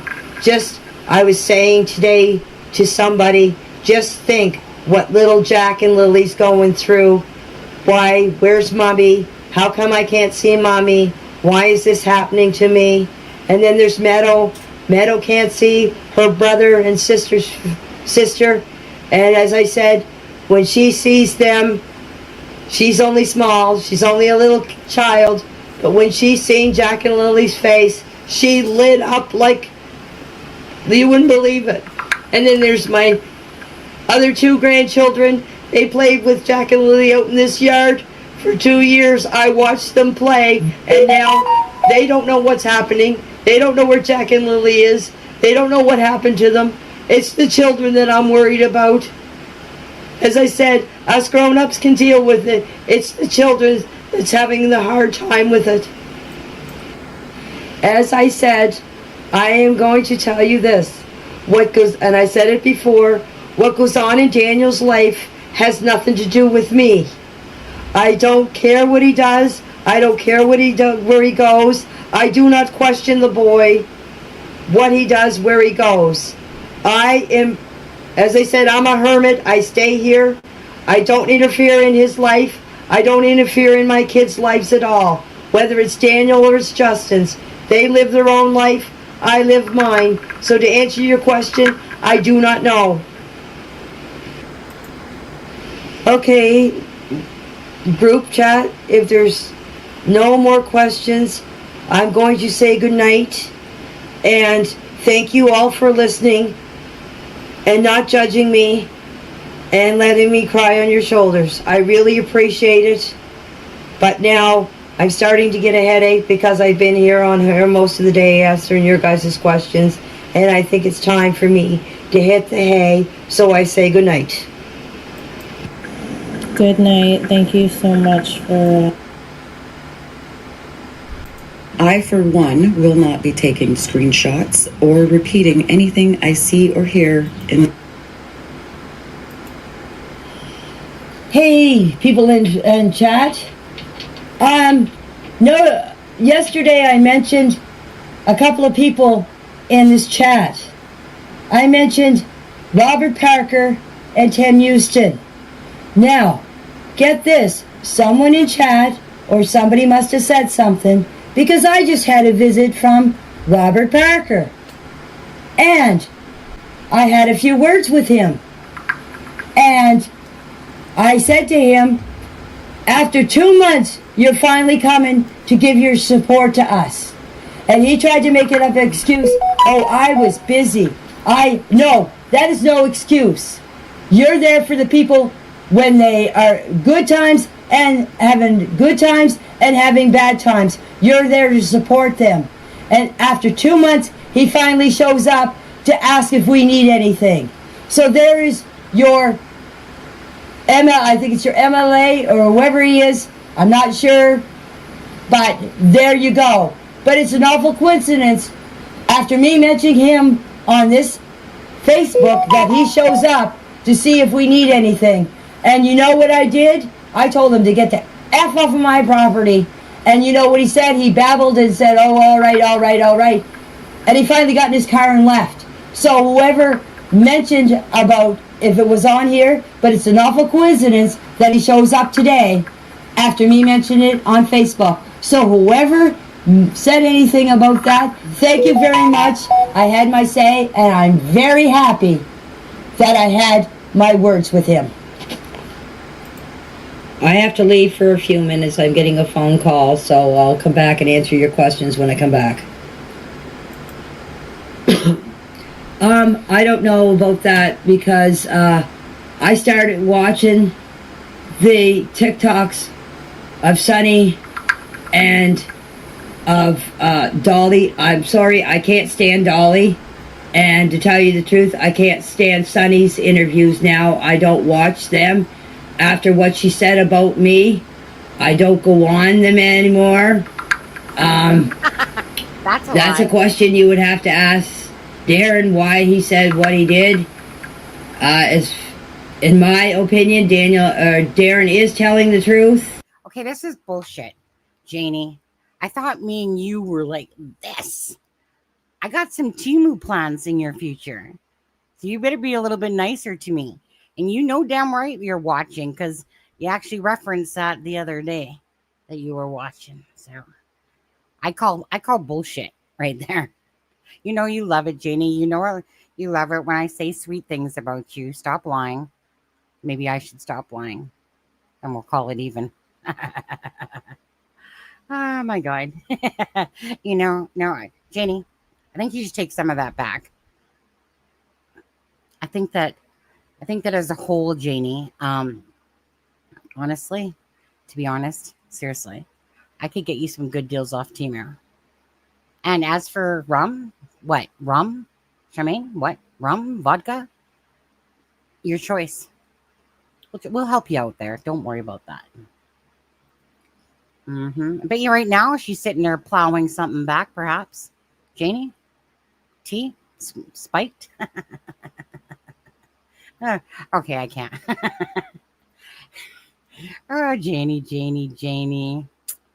You know you have my love. Stop it. Stop it now. Daniel, give me some of those chickens. I'll make a good bucket of KFC for ya. Fuck the eggs. Don't care about those eggs. I'll make some KFC finger looking good. I'll even supply the birthing sauce. Daniel? He told me a lot that I don't want to tell anybody. That's up to him. He has his own opinion on things, and he says what he says. So you can either take it with a grain of salt or not. Do I agree with his assessments of events? Darren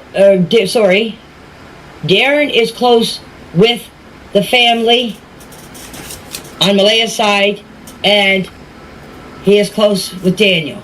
I never met the man before in my life. I didn't even know who he was until one day he walked in the yard and he asked for Daniel. And I went in and I said, Daniel, there's someone here to see you. He said, who is it? And I said, I don't know. And I come out and I asked Darren who he was. And he told him, so Daniel, get up. Then they got talking. And he was telling about what he knew or what he heard or whatever. And then I said, well, this is a man that knows what's going on both sides. So I felt comfortable talking to him. I told him the whole thing. That's when he said, do you mind if I go on and say what you know? And I said, I really don't give a you know what. So he went on. He did get some stuff mixed up. I did correct him on that. What he said, I believe. Because you take a man that is putting his own life in danger, putting his life with his family and his partner, putting that all in jeopardy. He told what he knew. He lost everything. Now, who would in their right mind? Sorry, that's not the right words, but who would do that if they didn't know what they were talking about, or what they heard, or what they said? Because you got to look at it. He has more to lose, and whatever he said about it, by trying to find Jack and Lily test, that anyone he said, lost everything. I don't know nothing about what was said or anything. The investigators got after him for letting that out there, and then they came out with this. Yeah, I mean, I don't remember the exact date. I would literally have to go back to my, trying to think. Go back to the, I'm just trying to think, because I got all the, the two records, but those are in Wondershare, and I didn't make the videos till later. I'd have to think about that, to be honest. Maybe Kent knows a better idea for timeline on that one. But yeah, so again, that morning, Darren went off. Well, you guys, he's spoken a lot on the lives, to be honest with you, but he was all gung-ho that if Daniel had done something, those children were going to be dead. If he was involved, he wasn't, like I said, he was looking a lot at Daniel being a big ass liar. No, Darren, come on now. Daniel, imagine what Janie would say if she ever thought that you talked about Daniel that way. Bad. Even though, but anyways, that's when he came back with the whole, I spoke to my source. My source is Janie, by the way. And yeah, the children are fine. They're great. They're living off the land somewhere else, probably on a boat to China. Never know, the States, somewhere in Kathmandu. And they're, you know what? They're probably not going to show up for about 20 years or so.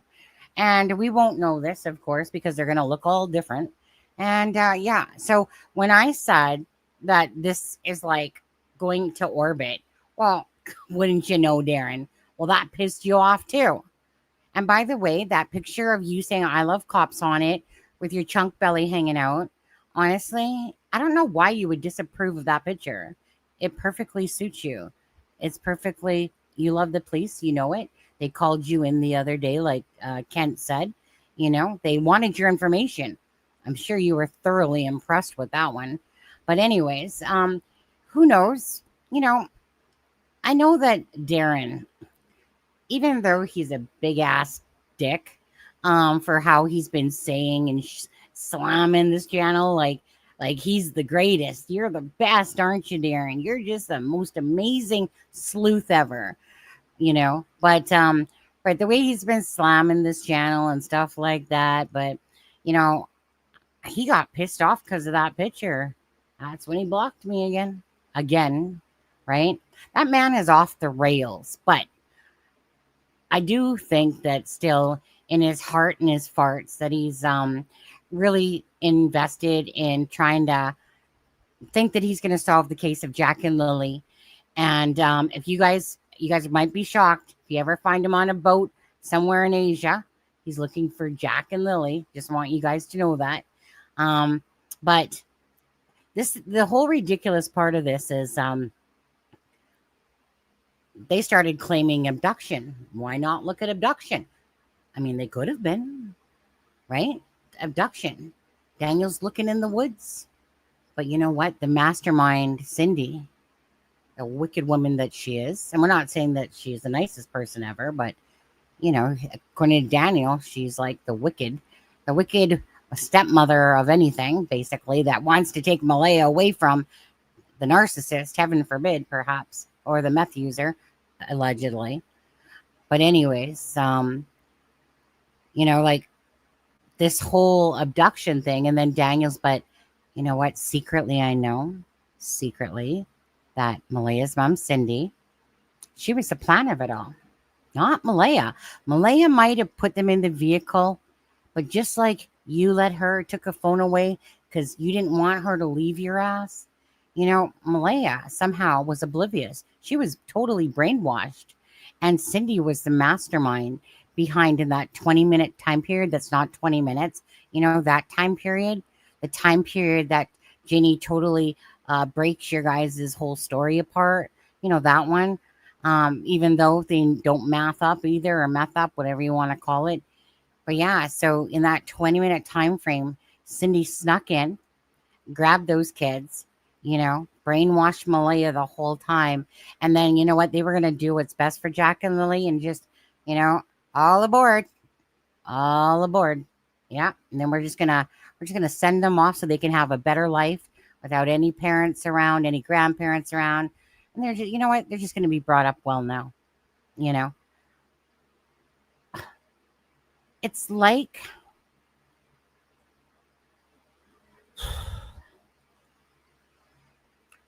some of the dumbest fuckers that ever fucking walked this planet that literally have, I'm sorry, my opinion, shit for brains. And it's just the stupidness of it all. It is ridiculous to think that these children in 20 minutes time, according to your guys' own timeline, managed to be, taken away by Cindy. It was her master plan. Malaya, I feel bad for Malaya. Malaya, Cindy is a monster. Blah, blah, blah, blah, blah, blah, blah. Really? You're not exactly coming off so sweet. Was it the push on the wall? Was it holding her down so she couldn't call her mother? I don't know which one I think is more precious, to be honest with you. But anyways, between them all, again, regardless, Malaya's barely spoke. It would be nice to hear more from Malaya, to be honest with you. Kind of tired of hearing about Janie and Daniel's side now. It's getting old. It's like listening to an old hag sitting there. Rah, rah, rah, rah, rah, this, rah. All about Janie. I'm just so glad that I'm in this chat room, that you guys are all lining up just to listen to me. So grateful. Daniel, right? Just going to pop in like popcorn, like a freaking bucket of little chicken nuggets there, and going in and out like whack-a-mole, in and out, going, wait, I forgot I said this. No, hold on. Wait. Oh, let me screenshot both. Oh, look at that. You said two different things. How many times can we compare those? Right? So don't get mad at us because we're just calling out your shit. Don't get mad at us because underneath Daniel's and Malaya's care, those children went missing. So don't get mad at us when we sift through your bullshit and call it out, because that's exactly what you guys have done with your own words. You've literally taken this case of two beautiful children and turned it into the shit show you have. Again, you should all be embarrassed. Should all be embarrassed. All of you. No one excluded except for Belinda. Okay? You guys can crap on her for not seeing those children. She explained herself, and not only that, right? I mean, I'm sure she could have done things differently if she wanted to, right? I've seen a message of hers where, she could have maybe made some better choices herself. But you know what? Belinda didn't make those children disappear. Belinda had nothing to do with that.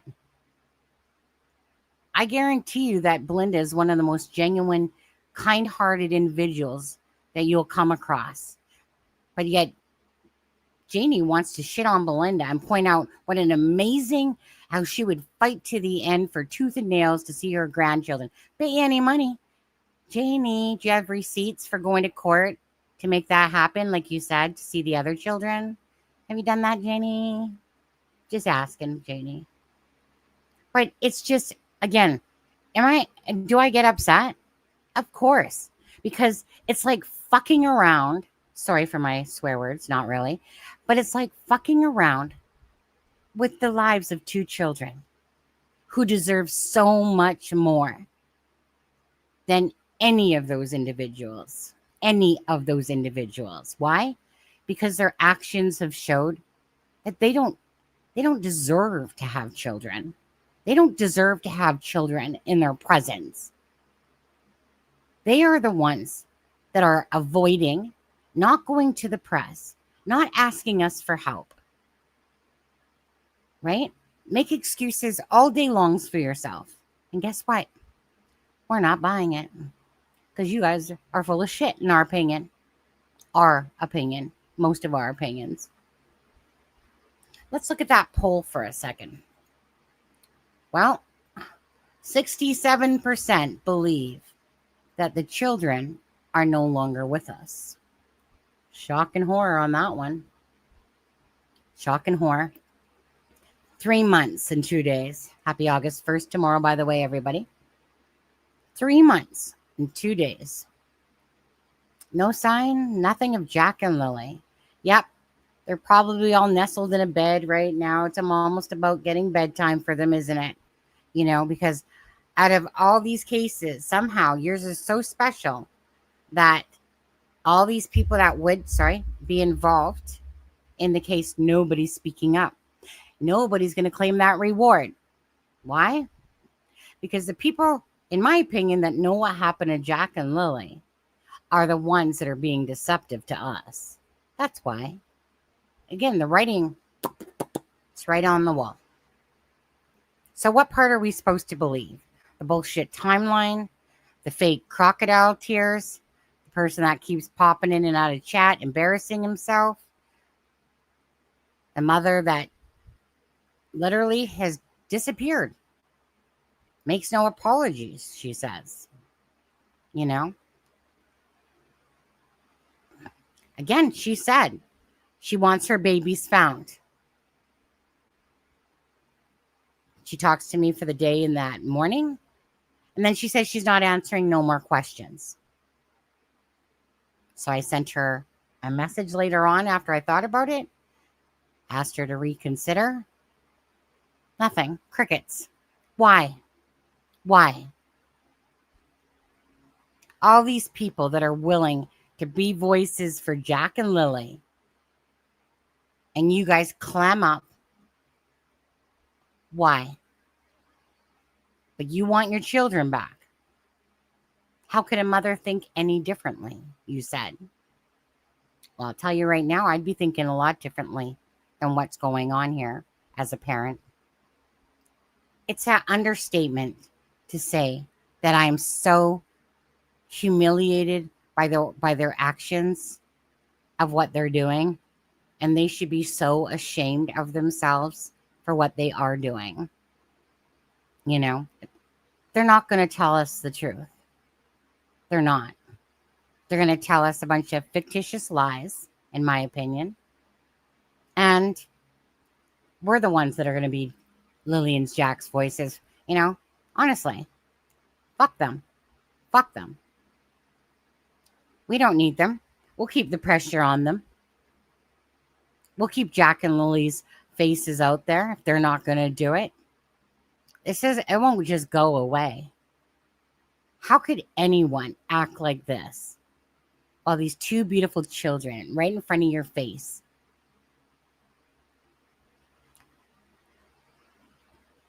I can't see it anymore. Disgusting. Absolutely despicable, disgusting. And to listen to these voices and these people that are, I'm telling the truth. Fuck off with your truth. Take your truth and shove it right up the ass for all I care. Because I am so done talking to these people.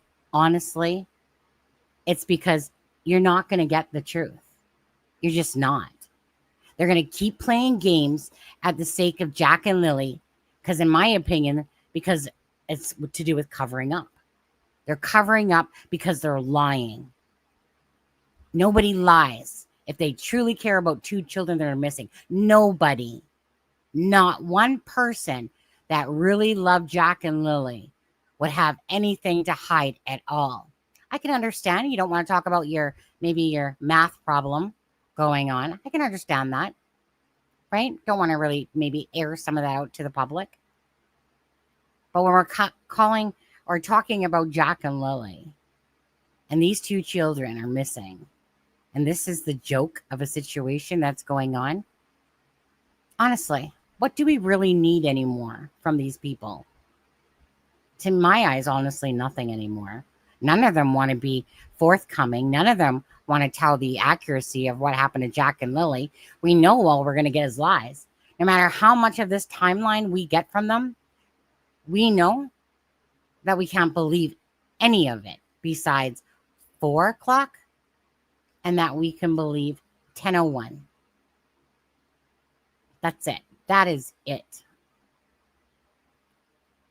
I just, I know I follow cases that are even more mortifying to what's going on here, right? But when it comes to the missing, I'm talking about the murdered, by the way, on that side of it. But when it comes to these missing children, I just can't get over, and I can never accept, as just a mother, a human being, someone that just cares about children, that these fucktards want to keep fucking with us with these storylines.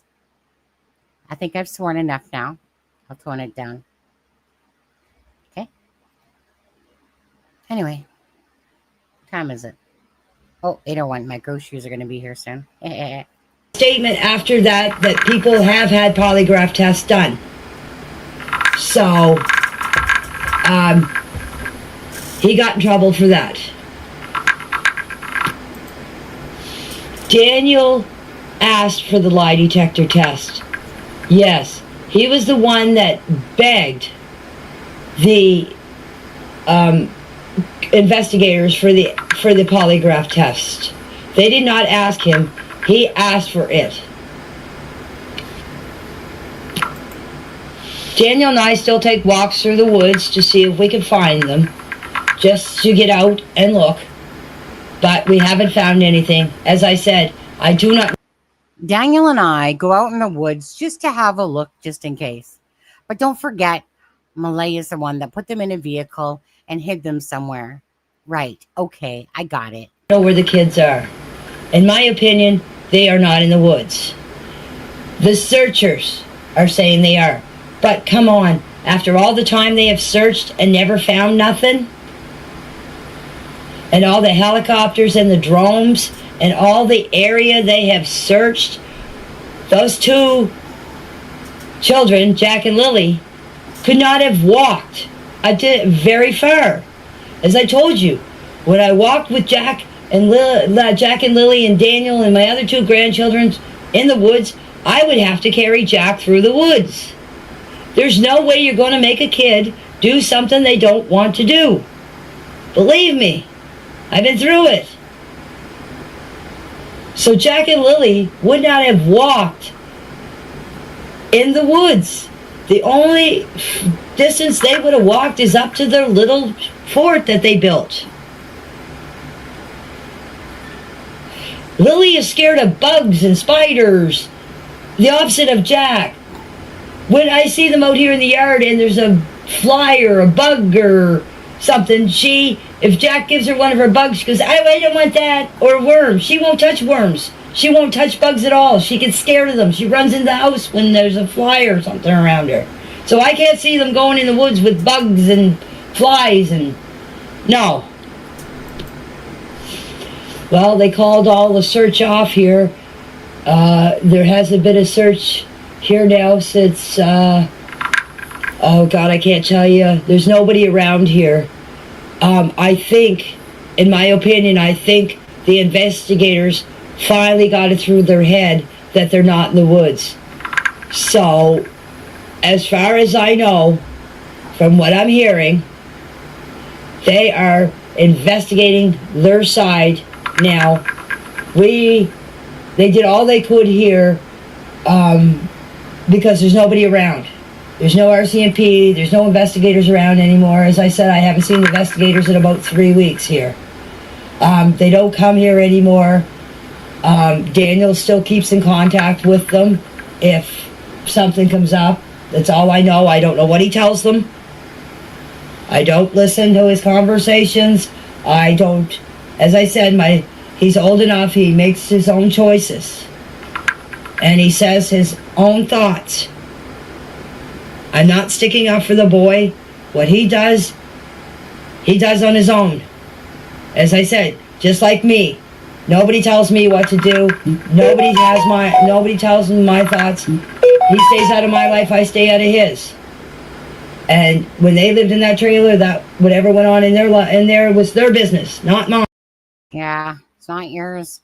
Not yours. Not your business, but you went over and told your business about all your health problems and Timu to Malaya, right? Okay.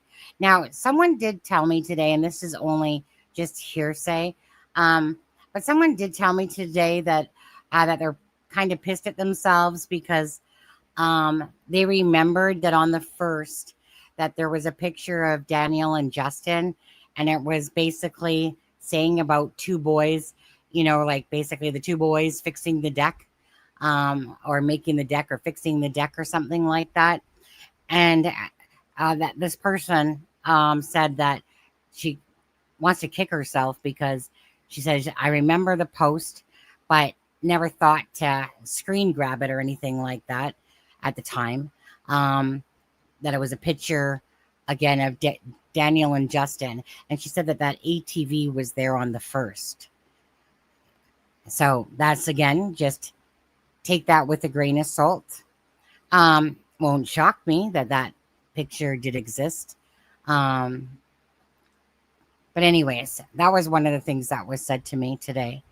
And I said, oh, do you have the picture? And that's when they said, no, but I never didn't think to, but now I want to kick myself in the ass. She goes, because I know I seen it. And it was about Justin and Daniel fixing the deck on the 1st. And that the ATV was actually there that day. Just saying, take that one with a grain of salt, but put it in your bucket. I live in the RV. And to answer your question, no, I'm not Lily and Jack's grandmother.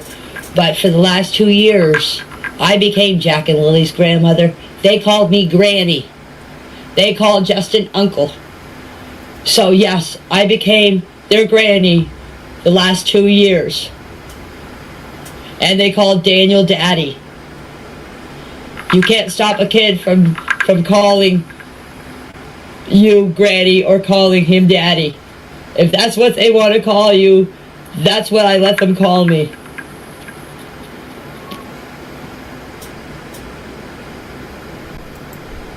No, I don't think it's because of that.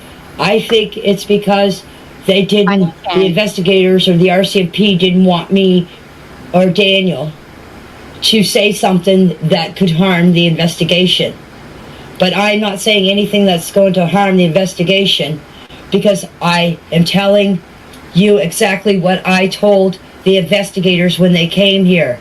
I'm telling you the timeline. I'm telling you when I heard the kids outside. I'm telling you when I seen Malaya outside. I'm telling you about the footprints. I'm telling you about where I was raking. I'm not telling you anything that I haven't already. Okay, so I'm just gonna let you guys know that we're exactly got 1/2 an hour left.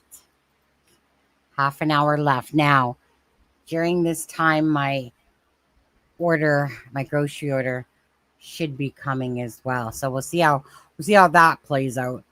Now, it's just a matter of going downstairs with my husband and going to get it. It's tough. Yes, I hate shopping. Yes, I'm too lazy to do my own shopping. It's not that I'm too lazy.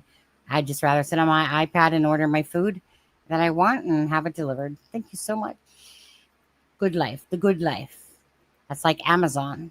Thank you, Amazon. Thank you that I don't have to actually leave my home if I don't want to. Anyway, so half an hour left, guys. I already told the investigators. And besides, the investigators, as I said earlier, the investigators are not telling us anything other than it's still an ongoing investigation. It's still a missing person. I mean, that's a bold-faced lie. You'd have to have a heart first. I'm just saying. That's a lie, too. sank that low on a chat that I was in that they thought they had it all over that Facebook that my dog killed the kids. And that really hurt me because my dog is gentle.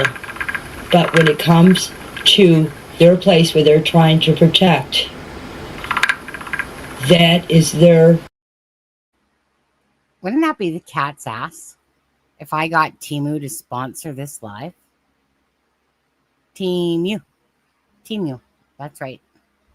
That'd be the cat's ass, wouldn't it, Janie? Imagine getting sponsored by Temu. Okay. Yeah, Temu. Temu, Jamie. Temu. That's a good one. Temu. That is a good one. That's hysterical, isn't it? Hysterical. It's hysterical. Ground, and they protect it. So that's why I didn't want the RCMP in here, that Officer Mason. She started opening my gate to come in here, and I told her there was a dog in there, and that's when she said, if you interfere in my investigation, I'll have you removed from the premises.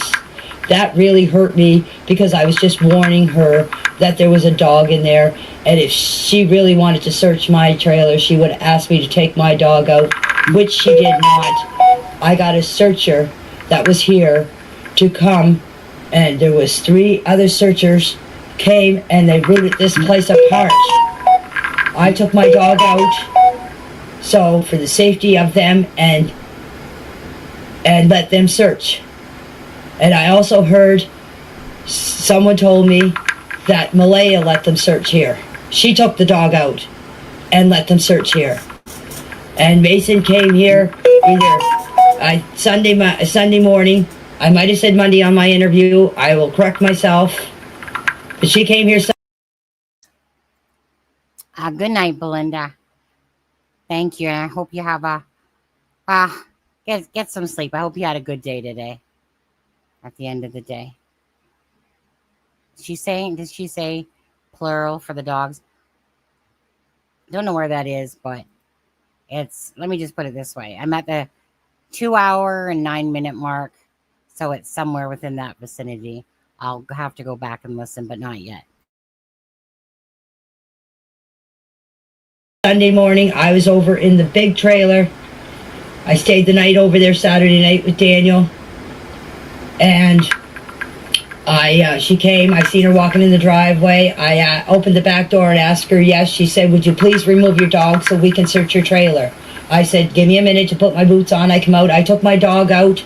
They came in here and they searched the place again. So my place was searched 3 times since this happened. Yes, if it wasn't for my dog being around me, I wouldn't have anyone to console me. He's a sweetheart, and I love him to death. Yeah, dogs can be hogs when it comes to bed. Believe me, I know. If you would like to, but I know it's getting everybody mad in the group because nobody's getting their questions answered right away, but yes, I would like that. Thank you. I don't want you to feel sorry for my dog. I'm just pointing out about what my dog feels to what the kids must be feeling. That's all I'm pointing out. Don't feel sorry for my dog. I am taking care of my dog.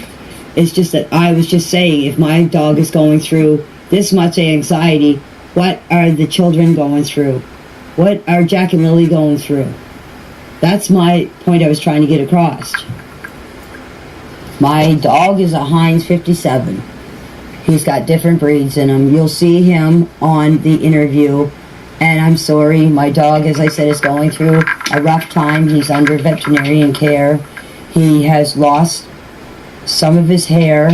He was there for a while. He wasn't eating. He wasn't doing anything. And the vet said that if I'm under a lot of stress, my dog is going to be under stress. So until I get rid of this stress, which I am now because he's starting to come around, she said that he will be all right. So I see my dog going through this trauma, and So I'm just imagining what Jack and Lily is going through and what my other two grandchildren are going through. They don't understand, just like him. Like, it's really hard on everyone that doesn't understand what's going on. I mean, us adults know what's going on, but I'm thinking about the children. Well, she's right there. You adults know what's going on. I mean, imagine my dog must be feeling the same as Jack and Lily. Nope. Your dog's right there alive. We don't know what happened to Jack and Lily, but your dog, sure your dog feels it, Janie. Good thing you got that dog to console you, lay beside you, dream with you, think with you. Ah, that's a good dog. It's a good dog. Imagine what Jack and Lily are going through right now, sitting in somebody's house in a box, being hidden away from society until they turn 20. And I love dogs too. Oh, she went on about that doggy. Yeah. So crazy. Well, I'm totally going to associate how my dog's feeling to the kids. Absolutely. You're a good therapist. You know what? You were in the wrong field at the dollar store. Wrong field. I totally think that when you went left, you should have went right, Janie. What are they going through? What trauma are they going through? Especially Lily and Jack, when they don't know what's going on. Like, how come I can't see Mommy, or I can't see Daniel, or I can't see Meadow, or I can't see my other two grandchildren? Like, I can't imagine putting myself in Jack and Lily's shoes. Nope, because you're not in their shoes, but you could imagine some boot print somewhere. Now, Charmaine, Michelle, if you're watching right now, there's $150,000 reward for those children that are allegedly at your home. Just saying, $150,000 from two annoying children, apparently, right, Janie? You know, the one little Jack that Daniel doesn't really get along with, and according to Darren, you know, abused him.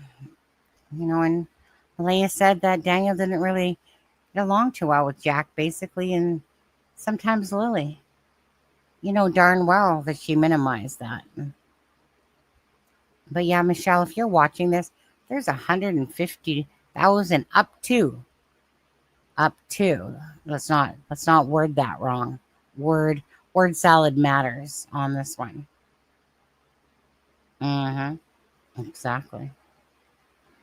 Exactly, right? I'm sure somebody's gonna dangle you, you know. Michelle, hold on. Somebody's smoking weed. I can smell it coming through my window. Hold on. Have to have a relapse moment from back in the day. Yep, still can't stand the smell. Still stinks. But anyways, yeah, Michelle, you could buy Janie, you know, and her dog some dog treats if you wanted out of that, up to $150,000. Just come clean now, Michelle. Whoever the fuck Michelle is, have no idea, by the way. No idea who Michelle even is. Who's Michelle? Who is Michelle? Michelle, different Michelle Explorer. Yeah. Don't know who Michelle is, but Michelle, apparently you have them. Come clean now. Let's go. Not the good stuff. Hold on. I'm in BC. BC is known to have the best weed. You want to take that back? I wouldn't know. I don't know how they're feeling, but in my opinion, they must be going through hell right now. I had the same problem last night with my dog. He laid beside me and he kept pushing me out of bed. So I didn't get a good sleep last night. But at least my dog is not as much anxiety now that I'm not feeling it. He has been starting to be more lively. and wanting to do more things like go out and play in the yard. When this was all taking place with all this drama going on, and all the helicopters, the drones, all the people, and the dogs and everything, my dog is just starting to come around now. If anyone has a dog, when they go through experience like my dog has, when there's nobody around, and then all of a sudden everybody have all these people come into your yard, and your dog is just like, wow, like it's just like putting someone that has been isolated from people for a long time and putting them in a crowd. It's just like they're just overwhelmed with all this here emotion, like they don't know how to control themselves. And I'll tell you something else, my dog, when I put him out in the pen where Lily and Jack was, that's all my dog does is go to the door to see where the kids are, because he can't understand why the kids are not here anymore. Holy shit. You know what? What was that movie I watched back? Remember? Darn it. It's an old movie, you guys. Remember when the freaking therapist lady comes in and starts talking to the Beverly Hills? I think it was Beverly Hills Cop. And then the freaking that member, what's his name? Nichols or something like that. But anyways, and then the therapist comes in and starts talking to the dog and, you know, what you have to do. And I mean, shit, this dog, it's amazing. It just senses, hold on. Is that chickens? KFC? Or is that Lily and Jack? Where are you? I'm just going to stand at the door and whine and whimper. And, you know, I think this dog needs therapy, to be honest with you. To be honest, I think the dog needs more therapy than you do on this one, Janie. I remember listening to all this, and it was like listening to a wackadoodle go off about how her dog's, you know, I understand the part about the dog being there for her, to support her, to give her advice, you know, to lick her face, of course, you know, whenever she felt, or this dog felt like Janie just needed a big old hug, licked right up the face. Yep. But then she keeps going on and on and on. Well, the dogs must be just, Janie, sorry, dog. Just sitting there, you know, at the door, just whimpering and whining, you know, where's Jack and Lily? I don't know. Maybe if you guys quit lying, we'd actually know the answer to that. Not going to happen. You know why? Because if the truth be told, in my opinion, it's going to be a lot of prison time going on. That's in my opinion. Lot of prison time going on. Because he's so used to hearing them out here, and he's like, where are the kids? Like, I don't hear them anymore. I don't see them anymore. So my dog has gone through a really rough time, just like I have. Okay, I just got Daniel to do that for me. He put it all in the... See, that's what I said. I just got Daniel to do that for me. Bubble, bubble, bubble. Bubble, bubble, bubble. Bubble, bubble, bubble, bubble, bubble, bubble, bubble. Okay? So I'm telling you, during those messages, I remember hearing that. I just got Daniel. And then she's referring to Google Maps, right? How far? And then she gets her ass twisted around, and she's like saying, yeah, like an hour and 45 or whatever. She says like 3 different times for how far Cindy lives. Well, Daniel knows exactly how far Cindy lives, because Daniel said exactly that she lives an hour and 16 minutes away, you know, something like that, right? Anyways, I just got Daniel to do it for me. That's how you know. Bubble, bubble, bubble. Here, mama. Bubble, bubble, bubble. Don't forget to say this, mama. Bubble, bubble, bubble. Why does he need to do that? Why does Daniel need to sit there and do that if Janie's just all out just telling us the truth, right? Daniel needs to keep sending her messages, you know. Oh, don't forget to say that. Oh, don't forget to say that. Oh, yeah, mama. Morons. Thing for me, I'm not that technology to do stuff. It was an hour and 19 minutes from her place to my place. Sorry guys, Daniel just came in, but I asked Daniel for Cindy's address, and he told me Janie, shut the fuck up. Shut the fuck up. Seriously. You guys, Daniel just came in. Bubble, bubble, bubble. Bubble, bubble, bubble. So, hey, you guys. Yeah. Mom, don't say I was here. Shit. Oh, yeah, you guys. You know what? Daniel just came in. All of a sudden. Bubble, bubble, bubble. Bubble, bubble. Shut the front door, Janie. Frickin' liar. Liar, pants on fire, in my opinion. that it's about an hour and 15 minutes away. Oh, 19, 15. So yeah, I will check that out because I do have her address. So I'll check it out from here to there to find out exactly how long it takes. I know Deerwood had so much on his mind the day that he came and I was talking to him. He, as you can tell the way he talks, he does kind of mix up a few things, but he does correct them. So just a little thing about the RCMP or the investigators. I'll tell you, the RCMP haven't stepped foot on this property since they left that Saturday night. The investigators have been around, and as I said, they got after Daniel for speaking to the media. So I can tell you right now, when the investigators come here, I am going to get blasted out because they were over around here that day when I was doing my interview. But I have a few words for them because, as I said, I lost everything. I have nothing to lose. If I shoot off my mouth to them and they don't like it, if they want to arrest me for speaking getting my voice out there and having my charter of speech and everything, so if they want to arrest me for shooting off to the media or on Facebook, let them go ahead. Mind you, that's so tempting, isn't it, guys?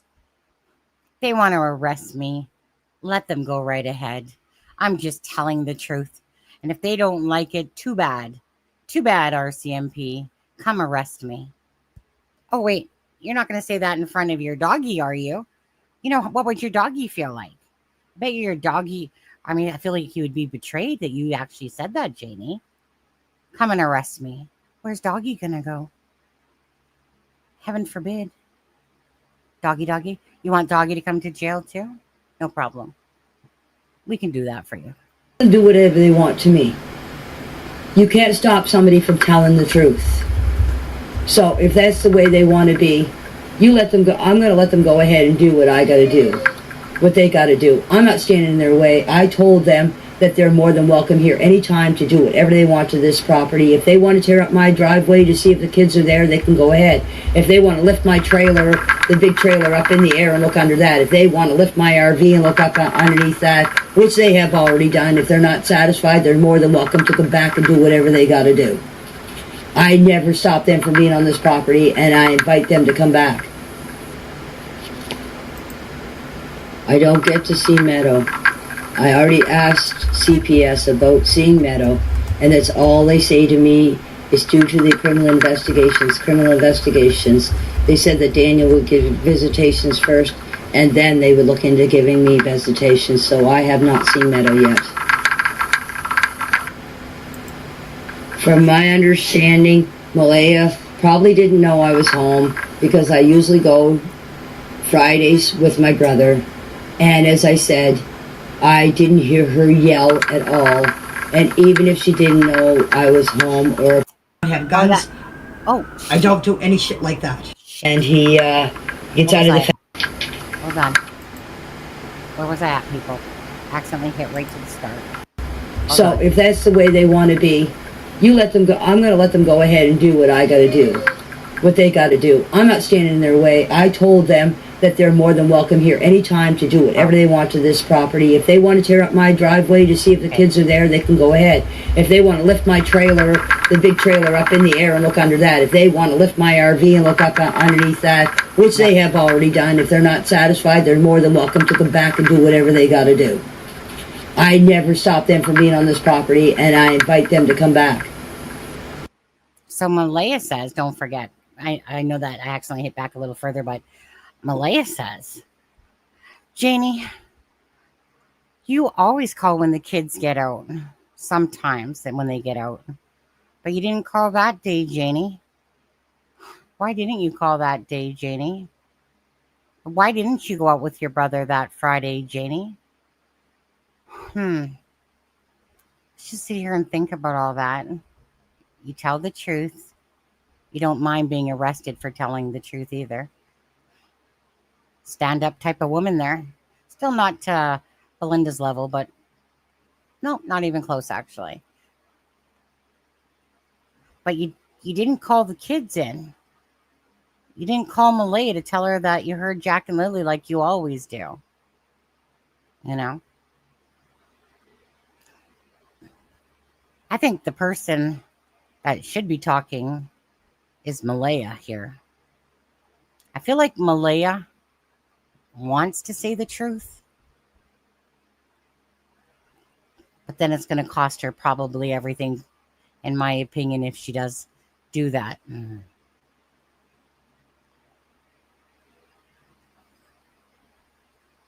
I do feel like Malaya does want to tell more of the truth than any of these two, Daniel or Janie.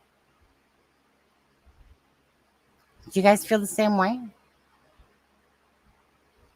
I know that Malaya's acted, badly in a situation when 2 children are missing and going about it all wrong, in my personal opinion, but I do feel like she does want to tell the truth, and she's minimizing her relationship with Daniel and stuff like that, because obviously this is going out to the public, and for some reason you just feel like not only is she kind of protecting Daniel, but I think it's because she's protecting herself as well. I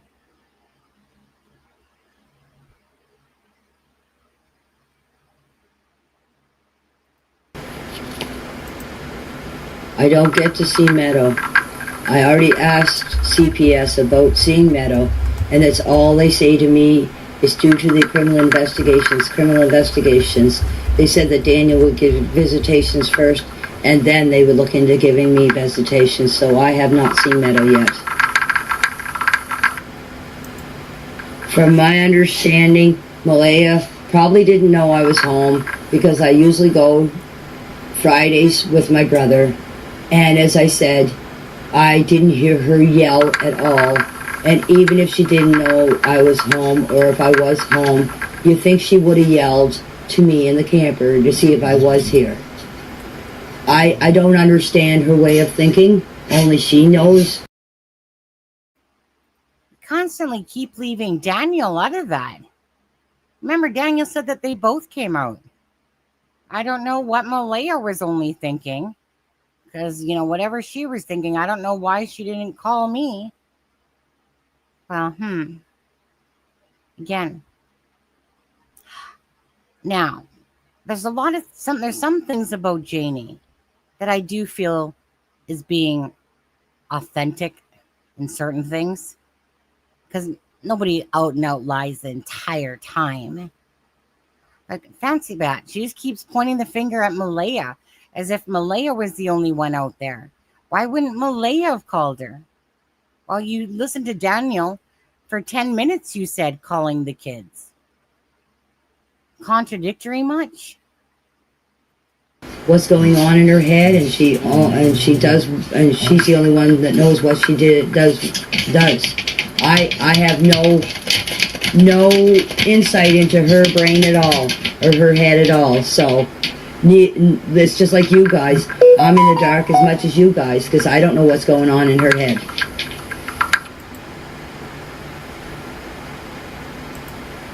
You never know after me speaking out and pleading for Jack and Lily.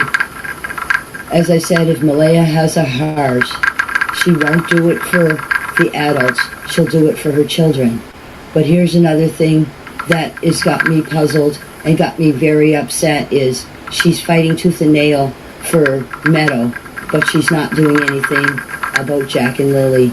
She's not on here pleading. She's not on here doing interviews, pleading for the kids to come home. She's not saying anything. So I'll leave it to your guys' imagination to figure out why she's doing what she's doing. I'm not sure what you're talking about at Old Church. There's no old church around here. If you're talking about the building up on the top of the hill, it used to be an old community center. And yes, it has been searched. I searched it myself. I walked all the way around it. I told the RCMP that I had already searched that, and I even searched the little camp that my neighbor has up there. I walked all around that.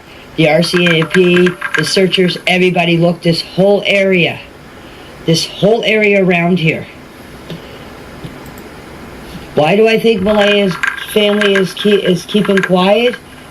In my opinion, she doesn't want to let anybody know what happened. She doesn't want to let anybody know if she's involved in this.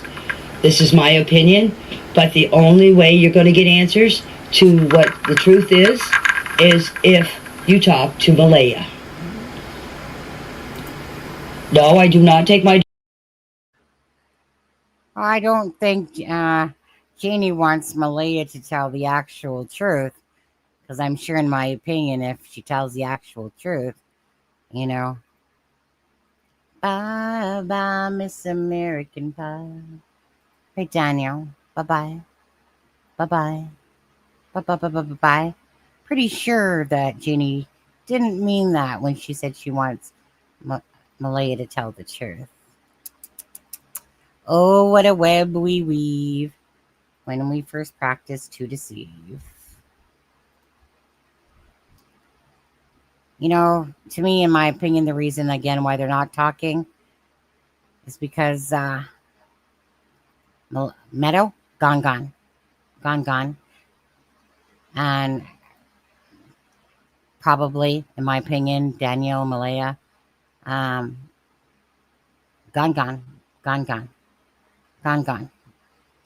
Yeah. Don't worry. Janie will send you some commissary. But that's what, to me, this is all about. This is all about the game playing. That they know exactly what happened to Jack and Lily, in my opinion. And the cost of what they're about to lose far outweighs the truth of Jack and Lily. Oh, I did it again, for Pete's sakes. I keep hitting. Told you, from Monday, right up till Friday morning. Okay. So my dog is locked in the RV. The reason why I do that is my dog is kind of if he gets out and he gets out of the fence or anything, my dog likes to go for a little walk. Just probably like most dogs, go for a little walk in the woods, because ever since I had my dog, he's been fenced up, because I got him from a lady in New Glasgow, and she had him tied up all the time in town. So when I got him, I built the fence out back so he would have a place to run, and he's been fenced up ever since I got him, because if you have a dog that's tied up all the time and he gets loose or fenced up all the time, of course when they get loose they're going to want to wander for a little while. And he got away one other time on me, and I know this has nothing to do, but this is the way I felt. If this ever happened to anybody, when their animals go missing, this is me especially, I panicked. I ran everywhere hollering for him. I ran up and down the road. I even jumped in my car and I went looking for him. And that's a dog. I gave you right back to Monday.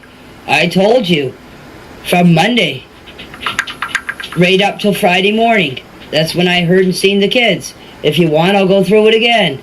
On Monday, they went to school. Monday afternoon, they were outside. Tuesday, they went to school. Tuesday after school, they were outside. Wednesday, they left at around 12 o'clock to go to Patty's to do laundry. They didn't get home till 10 o'clock. The reason I know is my dog barked and let me know. I opened up my door. I said to Daniel, I said, "You're getting home kind of late, aren't you?" He said, "I would have been home a lot earlier." Thursday morning, they didn't go to school. I heard they went to town. I don't know where they went. I don't know what they bought. Nothing. And then I come out of the tray. I heard the kids outside, and I opened up the door. Jack and Lily were right out here by the playhouse. If you look at the Google map, between the playhouse and the woodshed where the swings are, they were out there looking for worms and centipedes. Because when I opened up the door, Jack said, "Look, I found a worm. I found a centipede." I said, "Good boy." I said, "You keep looking." Then I went out. I started raking up the yard here for leveling out for a swimming pool for the kids, because I was going to put one up this year. Waiting for Daniel to help me build the fence because he had to go look for his tools. Then after that, when Daniel came and helped me with put the 2x4s up, or the board. I'm not really understanding this. Put a raking to put a pool up for the kids, and Daniel needing to help build the fence. Like as if somehow they were going to fence in the pool. Let me hear that again. One sec. Because if you have a dog that's tied up all the time and he gets loose or fenced up all the time, of course, when they get loose, they're going to want to wander for a little while. And he got away one other time on me, and I know this has nothing to do, but this is the way I felt. If this ever happened to anybody, when their animals go missing, this is me especially, I panicked. I ran everywhere hollering for him. I ran up and down the road. I even jumped in my car and I went looking for him. And that's a dog. Sorry, I'm making you suffer. I gave you right back to Monday. I told you. From Monday. Right up till Friday morning. That's when I heard and seen the kids. If you want, I'll go through it again. Yes, on Monday, they went to school. Monday afternoon, they were outside. Tuesday, they went to school. Tuesday after school, they were outside. Wednesday, they left at around 12 o'clock to go to Patty's to do laundry.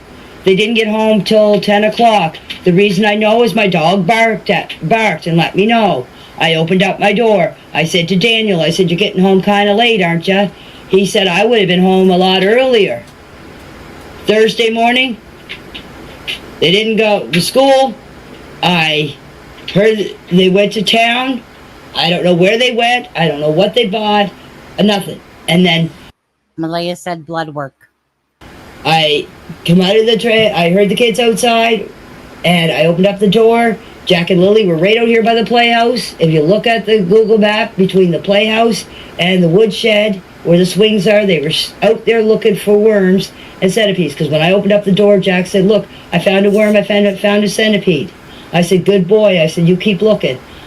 Then I went out. I started raking up the yard here for leveling out for a swimming pool for the kids, because I was going to put one up this year. Waiting for Daniel to help me build the fence because he had to go look for his tools. Then after that, when Daniel came and helped me with put the 2x4s up, or the boards up on the fence, I continued with the fence. Then I came back in to get something to eat. I don't know. I just want to know what the fuck the 2x4s has anything to do with the raking of the swimming pool area.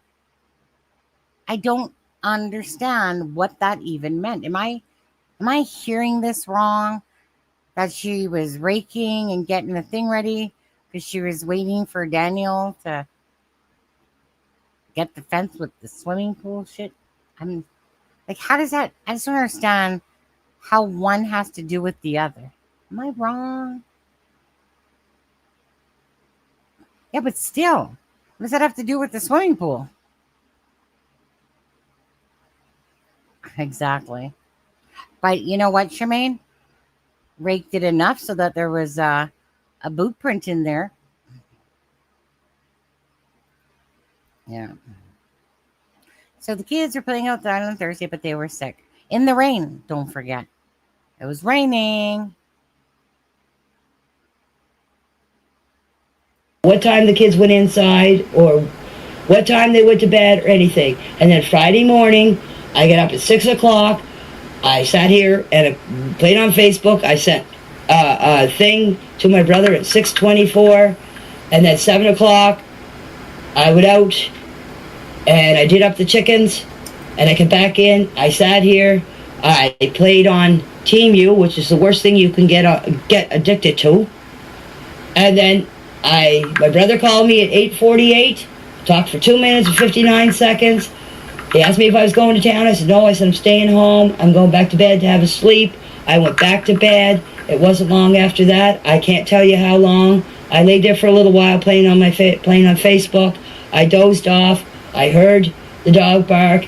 The kids were outside. I heard the kids. And then after that, I didn't hear nothing. Everything just went completely silent. And I don't know how long after that, I heard Daniel yelling for the kids. I figured he was yelling at the kids to get inside, or Jack was letting my chickens out, which he usually does. He let them out a few times.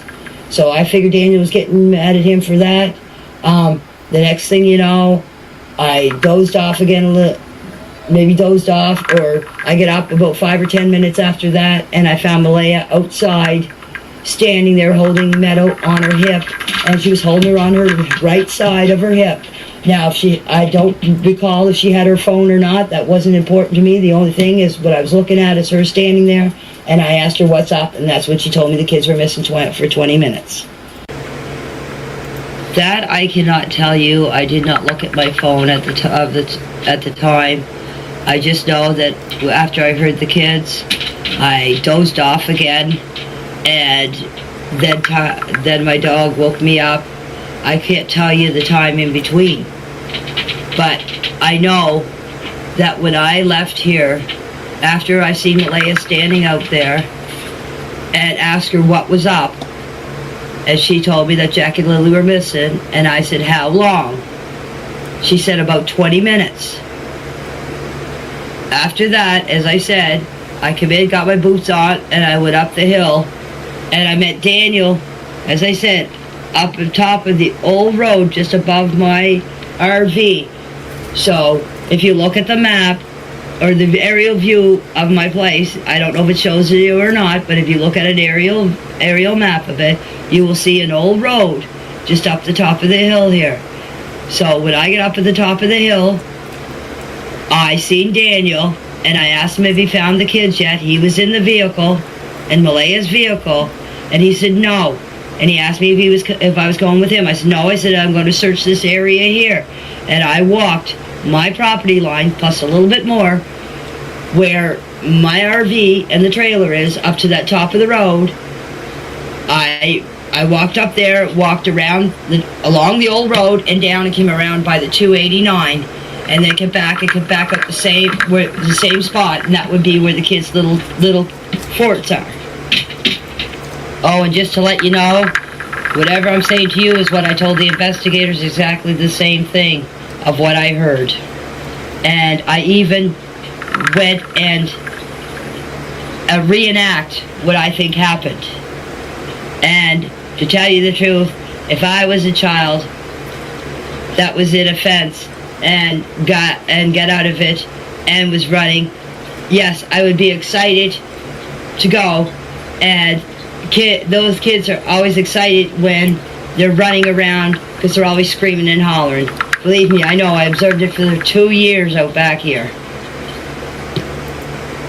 As I said, that's a question I can't answer.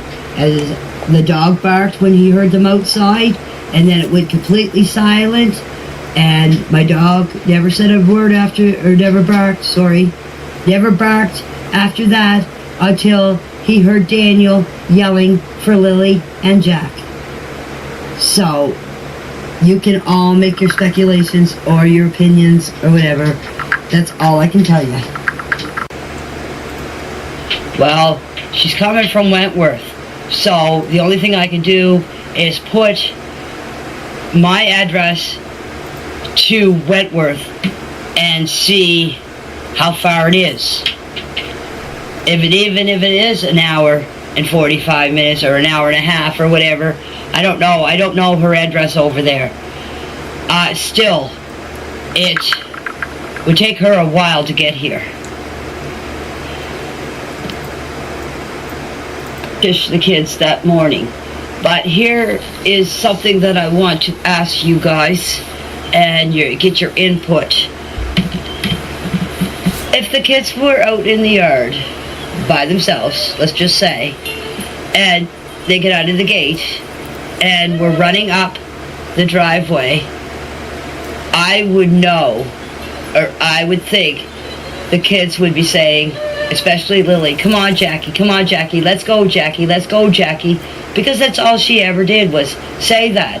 Even up in the woods with my other two grandchildren, if Jack is sitting there looking for bugs, Lily's usually saying, come on Jackie, let's go. So that's another thing I can't understand is if I never heard the kids running. If the kids were running out of the yard, out of the gate, out of the fence, my dog would have still been barking. As I said, because of Lily's loud scream and hollering. So, as I said, I heard the kids out here in the yard by the swings. And then I heard completely silence.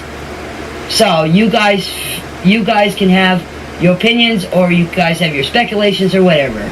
But I'm just saying, in my opinion, why didn't I hear the kids longer if they get out of the fence and start running up the driveway or leaving the driveway?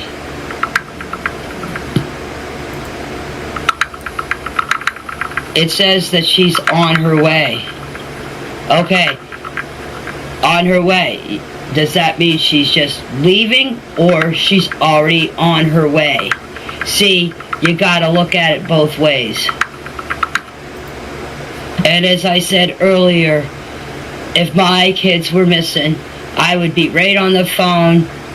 If my grandchildren were missing and I got a phone call saying that my grandchildren was missing, I wouldn't hesitate to drop whatever I was doing and hit the road and get here as fast as I could. I just looked at the phone messages thing again that said that she was on her way at 12:01. Okay, it's approximately, she lives in Wentworth, it's approximately about 2 hours and a half to 2 hours and 45 minutes from her place. So that would make her be here about 2 o'clock. No, she was way here before that. She was not here at 2 o'clock. So there's something wrong there because she was here, and then she was here when my brother showed up, and he was here around lunchtime. So I don't know what the conflict is. I don't really care. But as I said, the only way you're going to find out the exact time is if she hands over her phone to the investigators and let them check. The only way you're going to find the truth out about that, which I have nothing to do with, is from Cindy and Malaya. I can only tell you that the time that I got my call from my brother, and everybody says that's the most important time, and that's the time that I showed them. So after that, I have really nothing to do with timelines because I didn't check my phone all the time. So that is up to Malaya and Cindy to tell the time that they interacted with each other. I'm sorry, I can't help you on that part. You're absolutely right, Stephanie. With everything that was going on here, as I said, I went up in the woods, I could back down, the cops were here, and then I would back up in the woods again, I could back down. Yes, I could be mistaken about the time Cindy showed up. Yes, it just went like a flash, too. Like the day here was just... Charmaine. Charmaine, mine's on top of yours. See this? Sunny? Charmaine. Beat you, bitch. All right, take that back. I beat you, bitch. Take a look. That's right. Get your facts straight, Charmaine. Start beaking off to me. Chaos. Everybody running around panicking. Like what it looked like is like a whole bunch of little ants. Everybody just running around, looking for Jack and Lily. So yes, I could have the time wrong. Yes, I probably do. I will admit that. But as I said, I did not look at my phone. I did not have my phone with me all the time. The only time that I really looked at my phone is when Malaya called me and asked me to come back to the trailer. See, I don't know. That day was just chaos because, as I said, I don't know who all was here and who wasn't. So when the investigators came here to take my statement on that Friday, I gave them my phone and they recorded, took pictures of my conversation or my messages from my brother that morning, and they have it all documented. So I showed it to them and they took the pictures of it, so it's all documented. The only one that I can tell you about that is Patty. Patty, I know when she showed up when everyone left for the briefing, because her and I sat out on the back deck and we had a smoke. And then Cody, that's Haley's boyfriend, come back and took her and got her in the car, and he drove her car home because it was late. And then everybody cleared out. But as Logan said, Malaya's car was left down at the Lansdowne Station road, and she's telling the truth. The cops did, or the RCMP did have her car towed away, because there's a picture floating around of her car on the back of a tow truck, and I seen that with my own eyes. The rest of the people, I don't know when they arrived. As I said, I was up the bike most of the day with Justin, searching for Jack and Lily. That's what I said. Unless you see the original phone messages, you don't know. That's what I'm saying. You gotta see the original. I am showing the reporters my original phone, and I told everybody on Facebook what the original time was, and they didn't believe me. They still got it all mixed up. But I showed the reporter or the cameraman my original phone. All my messages, I let them go through my phone. I didn't care what they seen. I gave them my phone and I said, you look through my phone. And they did.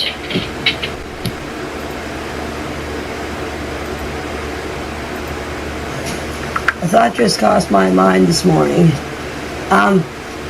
Unless you see Cindy's phone originally, she could have did that call right here in my yard, or did that thing right here in my yard. Who's to know? Unless you exactly hear from Cindy and Malaya's mouth what time her mother actually got here. As I said, I might have said a time, but I could be wrong too. But unless you exactly hear the time from their mouths, or have proof right off of her phone, they could have done it here in the yard.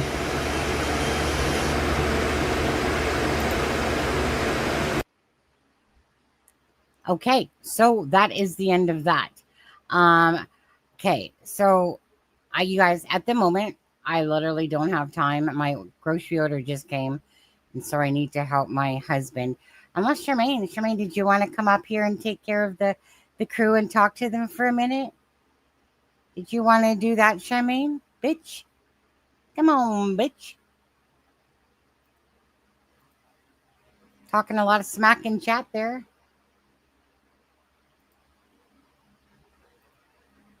Do you have time to talk to these people that you've been talking in the chat a long time for? You want to come help your wing woman out?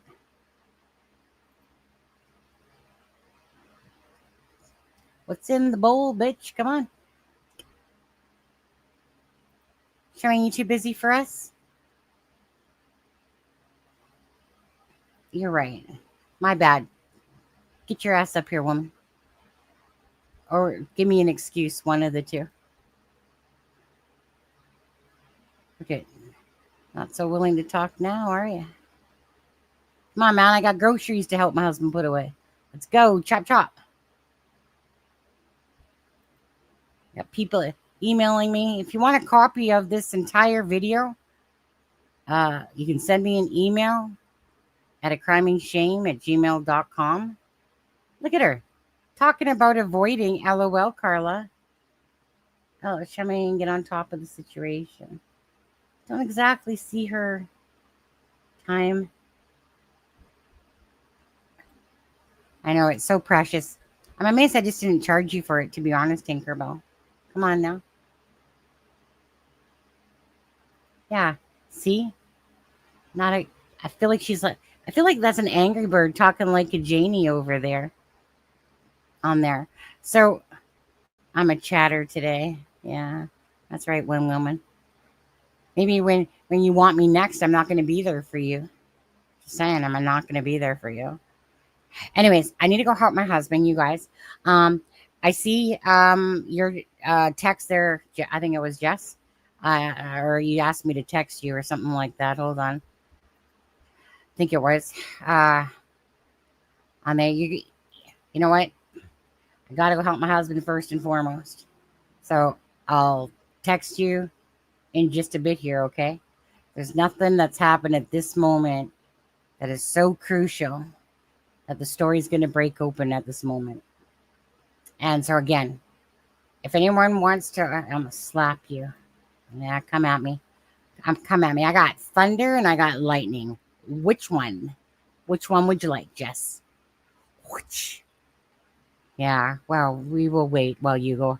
Oh, that is so sweet of you guys. Okay. All right, because Charmaine, she's just in the chat chatting. Bitch. Okay. Let's see here. Yep, good night all. Micmac 99999. Oh, you can wait? Okay. All right. Give me a few minutes. What do I do in the meantime? Charmaine doesn't want to come up here. Let's see here. I guess I'm gonna play. Okay, watch some people move, right? There's a couple things that I want to show you guys. Following, yeah, see, look at everyone wants to go. I have attitude that doesn't need to be on display. Charmaine, when is that different than any other live, to be honest with you? You guys, let's play the Jack and Lily song. Yeah, is that what we'll do? All right. I really should actually just go because worked all day. I got an hour and 45 minutes to work tomorrow, people. 8 o'clock in the morning till 10:45 because I worked 15 minutes later because some guy named Charlie insisted on talking to me. He just kept talking. And I was like, I'm claiming this time. Anyways, we'll play Jack and Lily song. I don't even know who that troll Charmaine is anymore, to be honest with you. I think she just cares about herself like Janie. That's all I'm seeing here. All good. Oh, take my time. Thank you. Thank you so much. Okay. You guys be good. Actually, be bad. Be bad while I'm gone. Okay. Let's see here. Video file. Oh. You know what? Actually, let's not do this one. Let's watch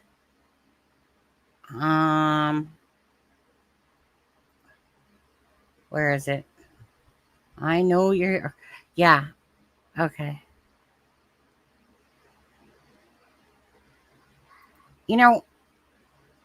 I never got around to watching this one video. So let me play it. It's by Hunter.S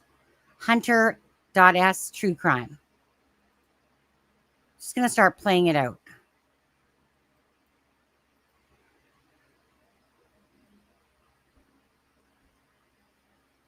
Oh, what happened to the video?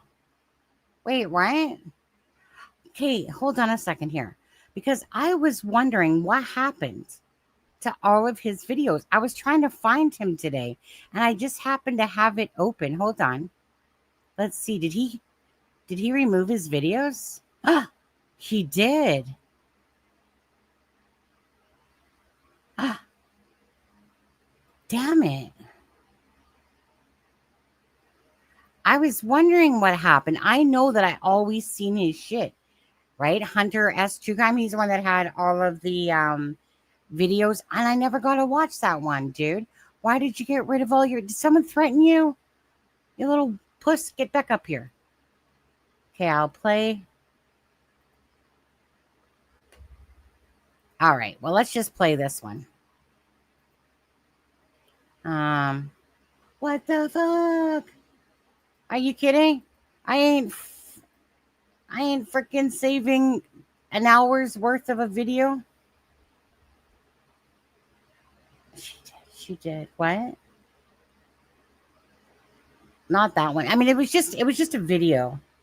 I know, Jess. Stop bossing me around. Fuck's sakes, bossy bitches tonight. Go on. Let's play. Okay. Let's play this one. So this video is from May 5th. Today, the search continues this morning for 2 missing children in rural Nova Scotia. Crews have been combing through the woods around Pictou County since Friday, when police believe they wandered away from their home. Brett Ruskin is live in Halifax. He's picking up the story for us this morning. Where do things stand today, Brett, with the search efforts? Good morning, Heather. Yeah, search efforts are continuing this morning for these 2 missing children here in Nova Scotia. So we have 6-year-old Lily Sullivan and 4-year-old Jack Sullivan. They went missing on Friday morning. Now, we heard from the children's stepfather recently. Here's what he had to say about this situation.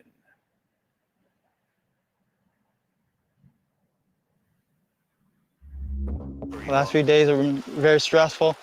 I mean, ever since the Friday morning, when we noticed that the children were gone.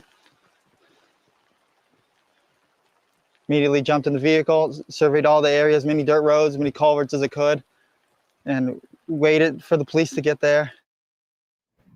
So again, this search began with family members and has now expanded to dozens of search and rescue volunteers. About 160 people were on the ground yesterday. There were dogs brought in to try to catch a scent of these 2 children. There were 8 drone units in the skies searching, as well as a couple of helicopters as well, each one of them equipped with infrared sensors and cameras looking for these children. Now, we heard from police talking about some of the challenging conditions and logistical issues that they are running into with this situation, with the kind of the situation on the ground. Here's what police had to say about this search.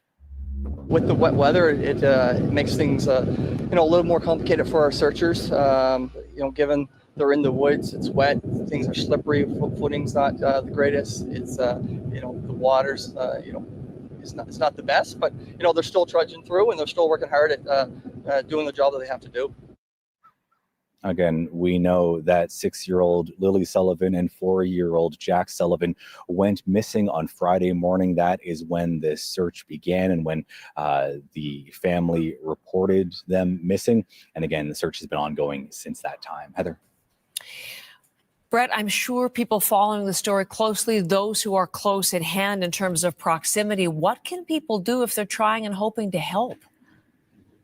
Yeah, folks might think that, hey, I live nearby, I can hop in the car and go and search through the woods. I can help out as well, but that's not necessarily what officials want. They say this is a very coordinated, very organized search. They know where each one of the crews are. They know the areas that have been searched already and the areas that they are now focusing on. So advising residents to not just drive out and try to help out with the search on their own in the woods. One thing that people can help with is searching their own properties, looking in ditches, culverts, sheds, or any other possible hiding area that these kids, that these children may have used for shelter.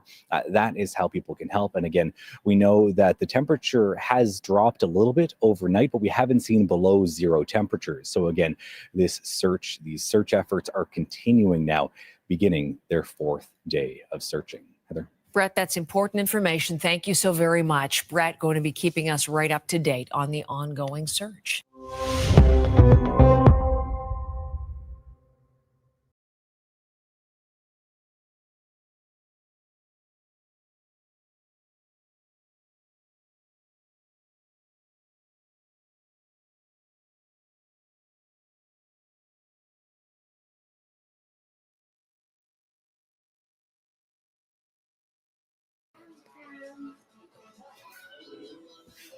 What's that? Gummy bear.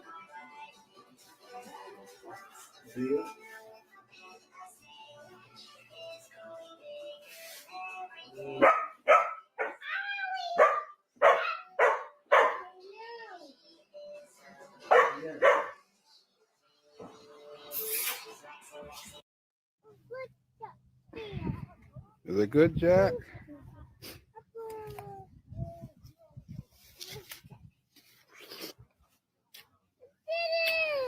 Yummy, you got 2 of them. What? You want me to carry them for you? Here, give them to me. And I'll put them in Janie'S car.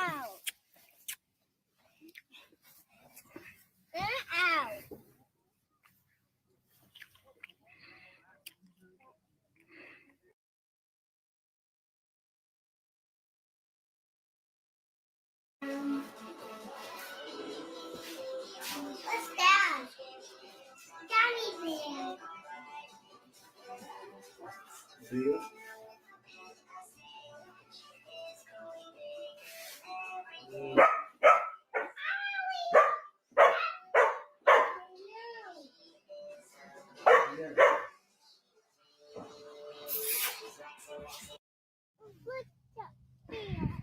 Is it good, Jack?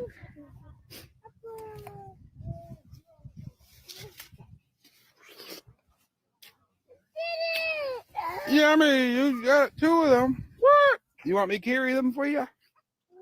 Here, give them to me. And I'll put them in Janie'S car.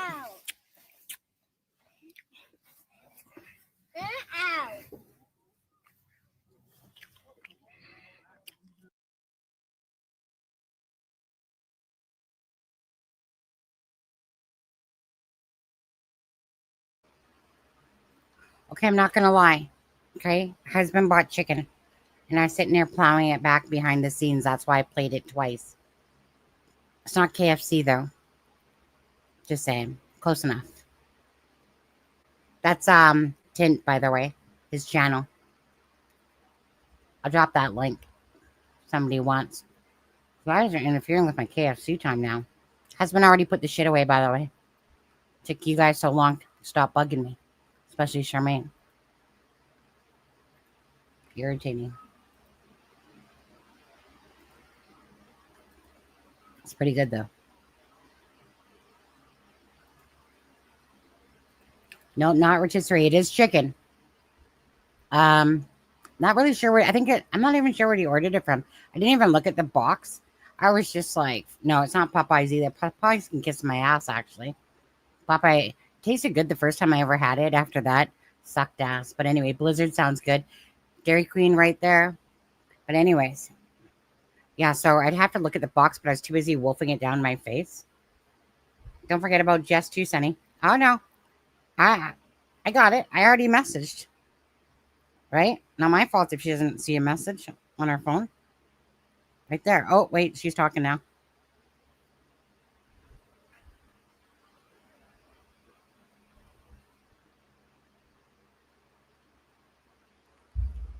Still typing. Yeah, husband put the groceries away. I'm just eating chicken right now. Daniel, if you're watching still, I can imagine what I could do with those chickens. I don't got any freaking birthing sauce. Shit. You don't eat fried chicken? What's your problem? Oh, did I drop his link yet? Oh, no, I did, but I forgot to hit enter. Hey, the fuck is that hard piece? Oh, yeah. I love, what's your guys' favorite part of a chicken? I love the turkey, or the chicken turkey breast. Good one, Sonny. I like the breast part. I like white meat. When I was a kid, I used to eat drumsticks all the time. Churches. Brownies. You guys remember brownies?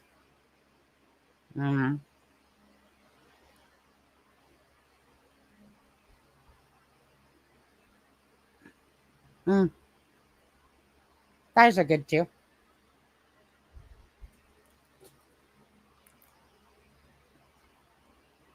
I hope Daniel appreciates this, by the way. If we had a wishing bone, we'd split it together, Daniel. By the way, Mary Brown. Oh, Mary Brown. She's a clown. Yeah. Look at. I'm gonna go all out, and I'm gonna have. What's this shit thing called? What's this called? I don't know. Body armor. Strawberry and banana. That's right. Oh, yeah. Making you guys all. I don't usually eat on live, but right now I'm not even giving a shit, to be honest with you. Trying to open this stupid thing. Trying to open this, you guys, with greasy ass chicken fingers. All right? Oh, my God. Where's the strength in me? Okay, hold on. Gotta use my shirt. Apparently. My God, I've never seen her. 1 second. This thing's pissing me off.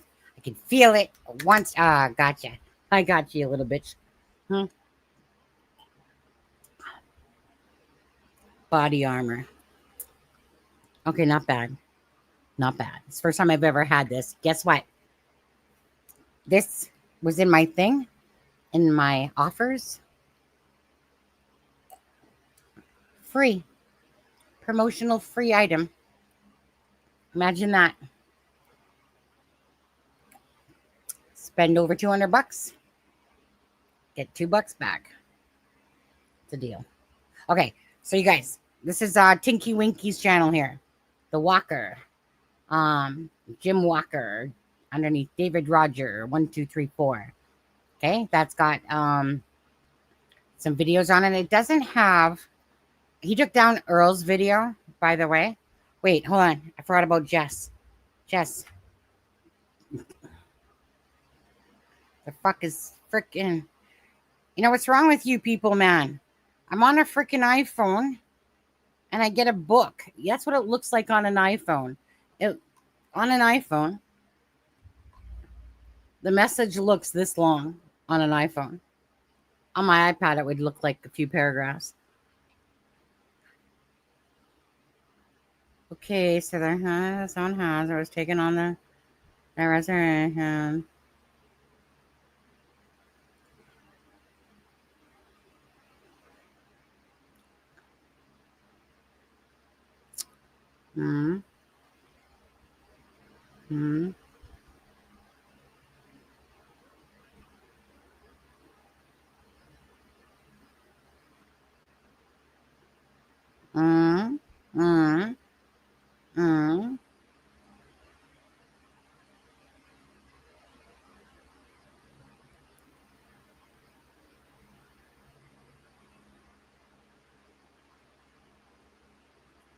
Yes, I'm meditating, reading a message from Jess.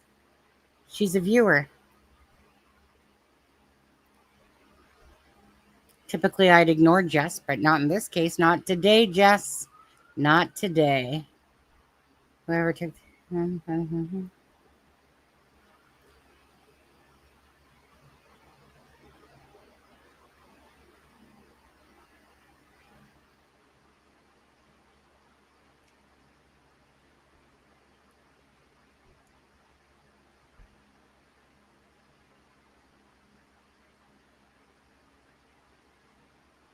Gotcha.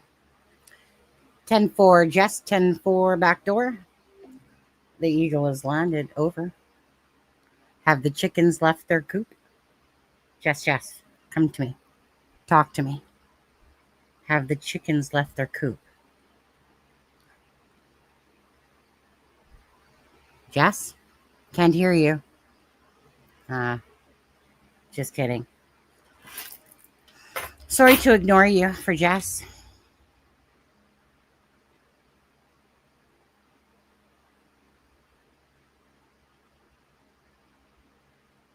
Hold on.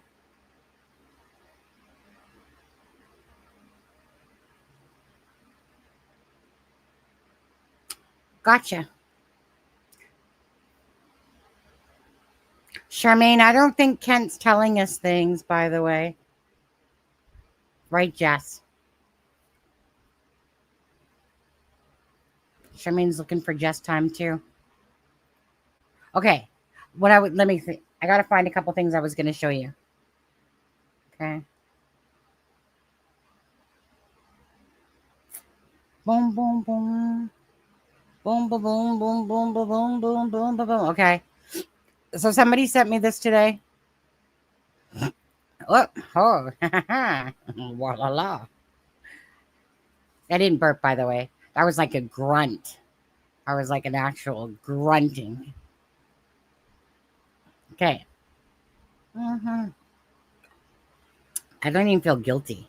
It's been a long ass day. After I work my 1.45 hours tomorrow, I'm on vacay. After my husband gets home from work tomorrow, he's on vacay. And the brother-in-law that lives with us, he'll be on vacay. Imagine not having to get up to an alarm anymore for a couple of weeks. Life is good. Life is good, people. Okay.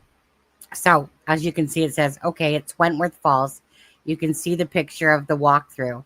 Apparently, more people than just us know of it now. Daniel? Wentworth. Where, Cindy lives. Is this the waterfall, Daniel? If you could just clarify, Daniel.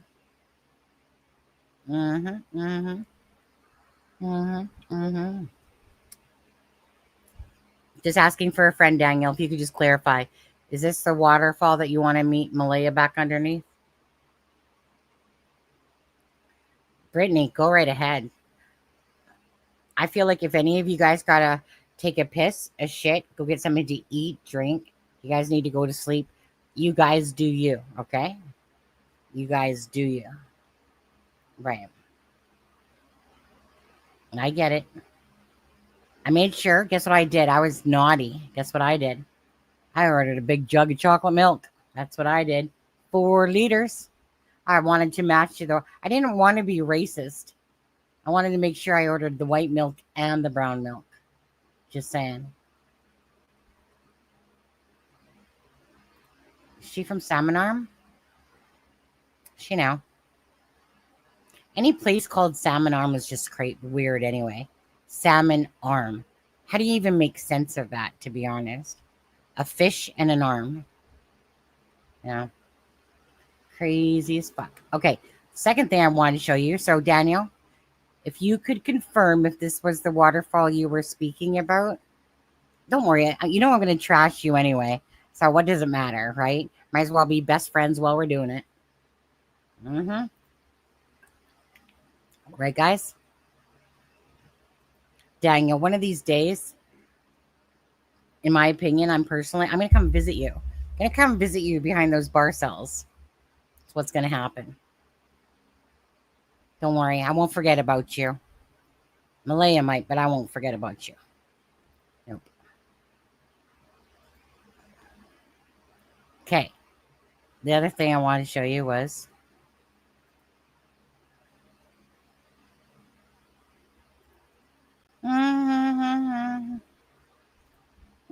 okay. I can promise you he doesn't. Trying to be funny, Shimmy? Thank God my child had a nap, Nala.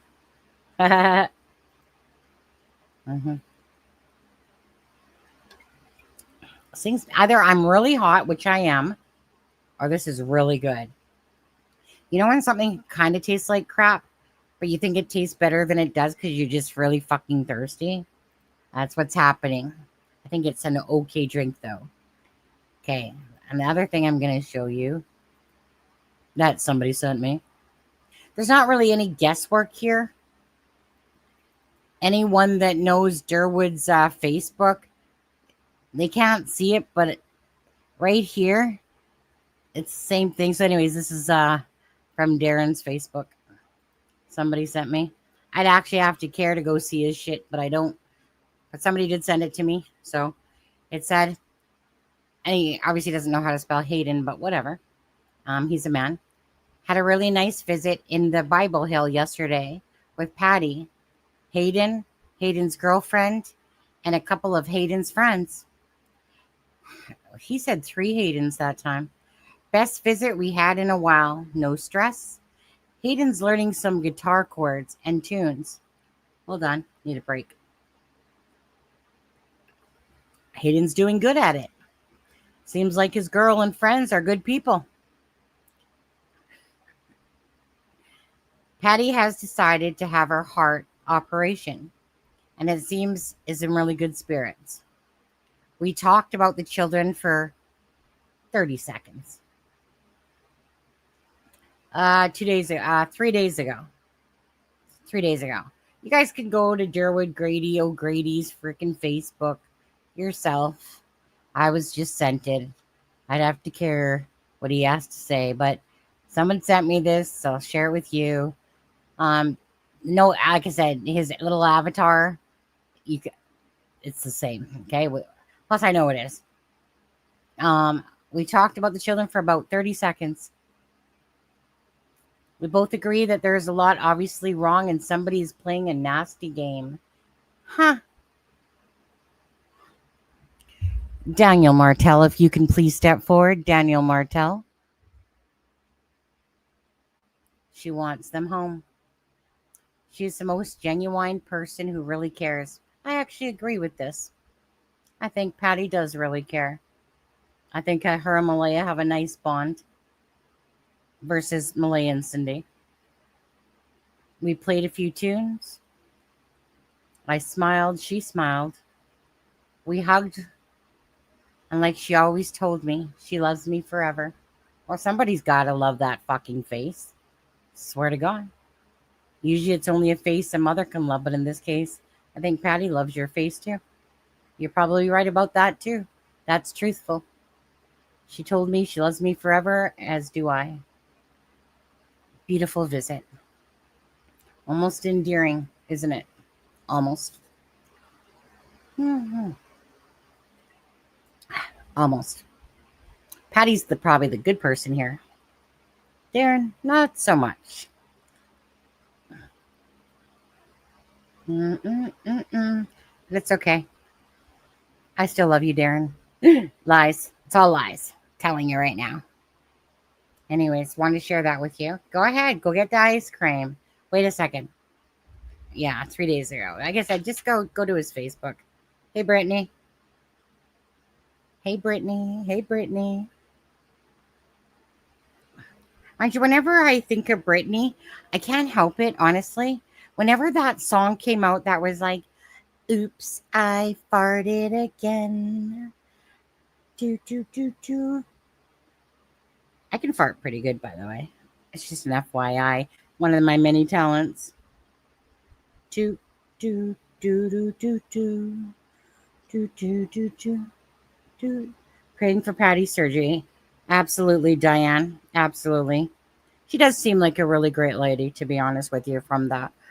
You know, from what Darren has said about her and stuff like that. And yeah, absolutely. But you need to know, you guys don't need to know, right? Spell Belinda properly, people. B-E-L-Y. That's why. Why? Because that's how it's spelled. B-E-L-Y-N-D-A. I'm sure Belinda gets so sick and tired of seeing her name spelled wrong. And she's probably going to say, doesn't bother me. I'm sure it does. Nobody ever spells their name right. Just like Cindy. C-Y. They got a thing with Y's there, people. They have a thing with Y's. Y is just like my real name, remember? Guess what my real name is? Not telling you guys anymore. If you don't know it, too bad. But it's off of, my nickname's off of that name. Who's the smartest person in the world that knows my name without me saying it? See if you can spell it. Praying for Belinda. That's right. Thank you for learning the lessons. Right, there you go. Karen Power shows you people how to spell Belinda properly. Is there like a save on or something? Maybe Walmart? Isn't there like for what? For what, Jess?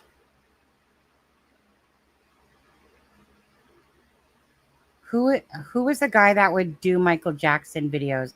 Oh my God, you're talking about Weird Al Yankovic. Because I'm fat, I'm really, really fat. Oh, I heard you were a wild one. Ooh, Are you talking about food, Jess?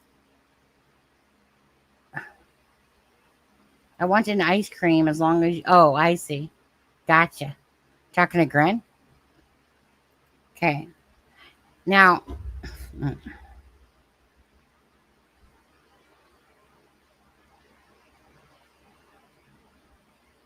I gotta, sorry, people. I know, right? Whenever, that's me, probably. Whenever, so it's the one little thing that I sing sometimes. It's like, oh, now I'm going to try to sing it, and now I'm going to butcher the fucking song. It's okay. I can live with myself. But it's like, oh, I heard you were a wild one. Ooh. See, yeah, even then I just butchered it. That was like a freaking 2. It's because I wasn't, I was forced to do that. Brittany. Oh, I know. Here comes the sun. Do, do, do, do. Here comes the sun. I say it's all right. Boom, boom, boom. You guys know that one? I can't get a copyright song or copyright strike for singing it myself. They might fucking take away the channel if they heard me singing. But I'm not gonna get no copyright for singing my own the song. Do.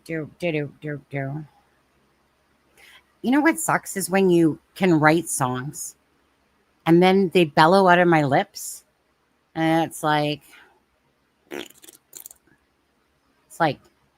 shit splatting on the back of the toilet. That's pretty much how my voice sounds.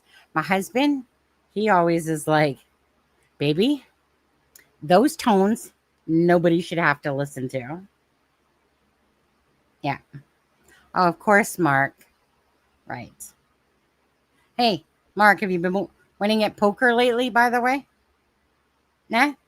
Haven't seen you tipping me lately. You haven't been winning at any poker rounds? Yeah.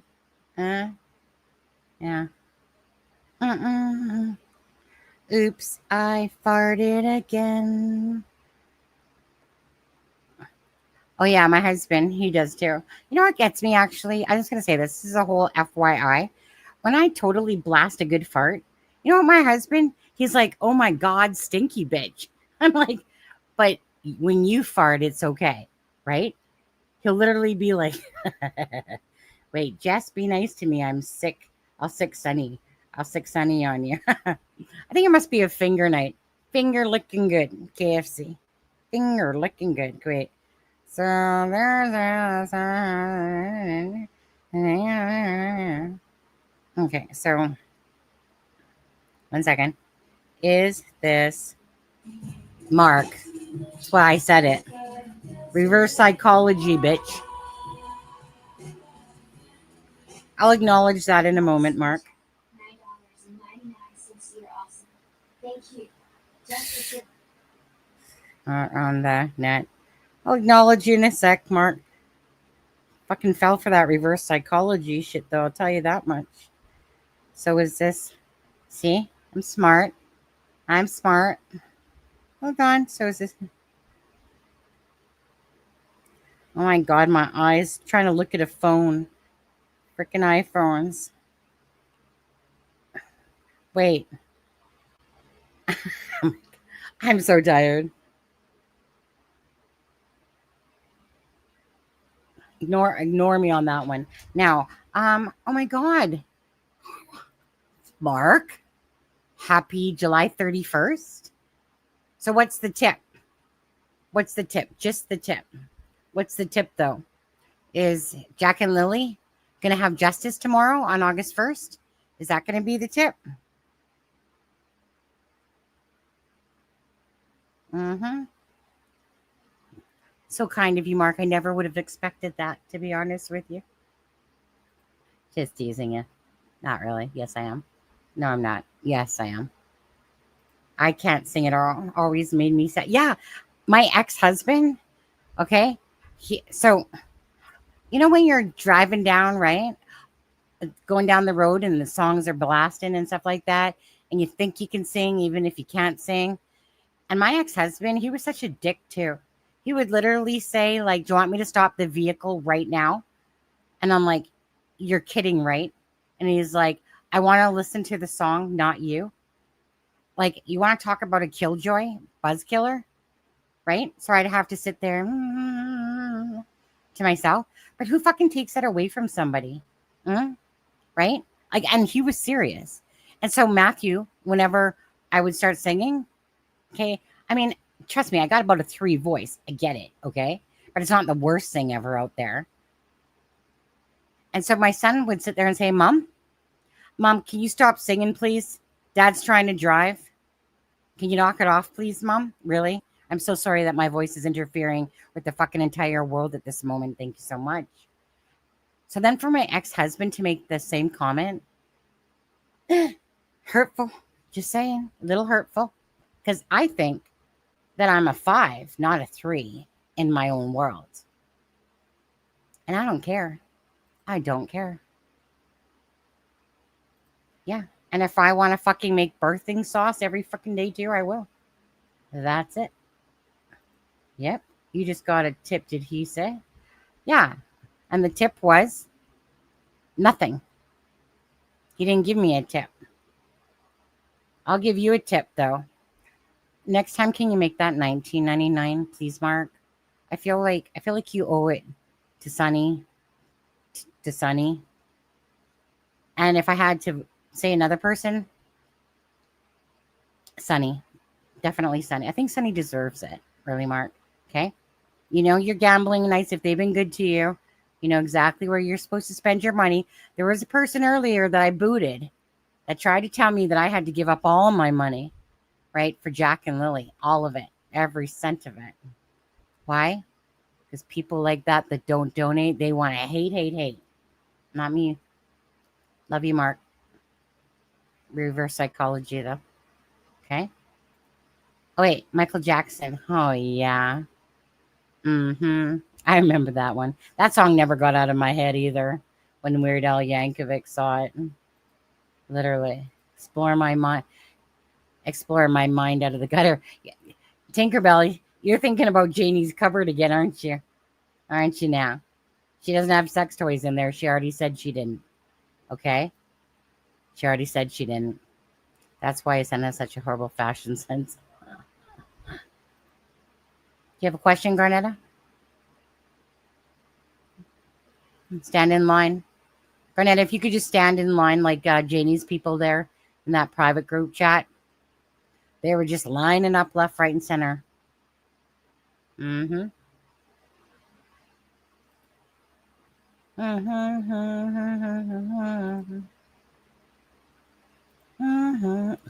have any? See, I got nothing else. I think I'm lifelined out, to be honest with you. It's been a long day. Who am I kidding? Every day's a long day. Alamo Northspore said, thinking of a different. What should we watch?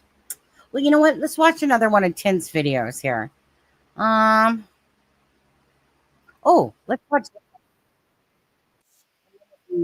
Hold on. Hold on. You guys sitting in your seats for this one?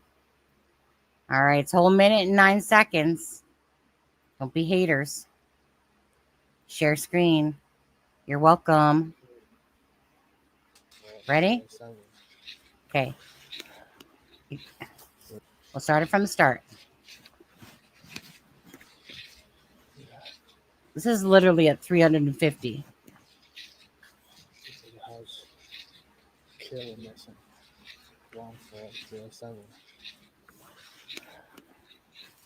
think he's talking to himself.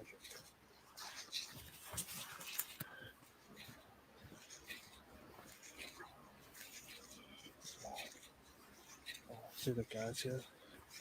Yeah. Hold on, let me make that bigger for you guys. Let me rewatch that. Hold on. Let's go back there. Remember, this is Tint, you guys. Jim Walker.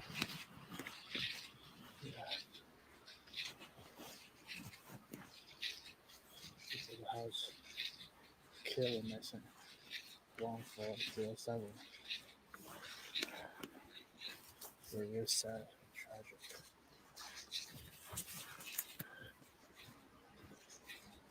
Okay, hold on. See right there? Oh, crap. Just missed it. Hold on. Okay. You guys see right here? That's probably Daniel right there. Hold on. See? Hold on. See? Yeah, you have to catch it really fast. Right here. It's probably the clearest pillar. Let me screenshot that sucker.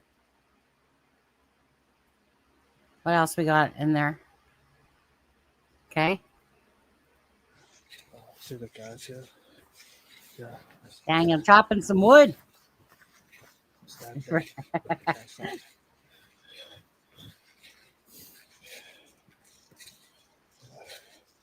at me.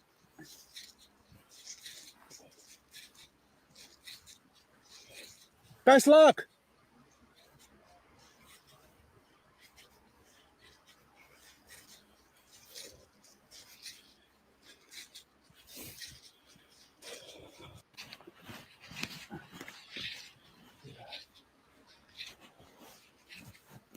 Don't. Let's play it one more time. Killer missing. 1407. 1407, Gairloch Road. Very sad. Tragic.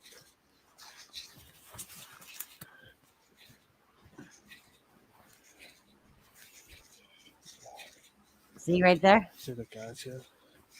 Yeah. Okay. Stop that. I think when he yells, he says, best of luck. Look at me. No, McMac. No. Best luck! No, McMac. McMac. Hold on. 1 second. We'll bring it up to here.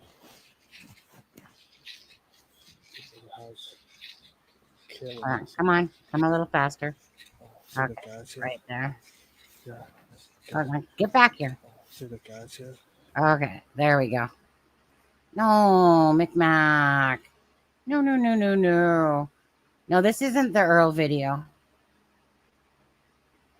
Well, unless he chopped off that part. 1 sec. No, McMac. This is a public street. Videoing.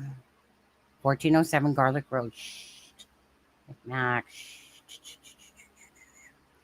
But he took the Earl video down. Because he told me kind of like how that played out. And it was one of those things is he was telling me about how he was basically had parked somewhere and then he's seen this person, but he didn't know even who it was, let alone it was Earl Martell. And he said he just was some person walking down the road.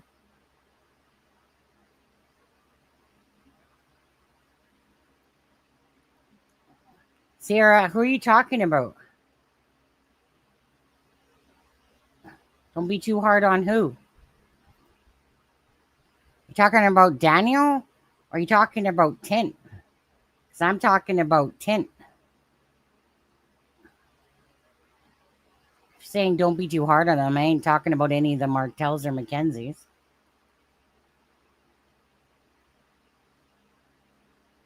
Yeah, we do, actually. We actually do care about their problems. We care if there's meth problems. We care if there's abuse problems. We care if there's all of that stuff. Yeah. Well, that's exactly it. We care about Jack and Lily. I thought you were talking about the guy recording the video. But still. He's not the first. He's not the last. And this happens in all cases. This happens in all these type of cases. This is actually quite lame in comparison. You know, think about, well, a lot of probably you guys don't even watch any of the cases that we follow out of the United States, to be honest with you. But anyways, you know, I remember when this video, well, it wasn't this video. It was somebody driving their vehicle by. And it was so fast, kind of like this one. It's like, take a look and then they turn their camera type of thing.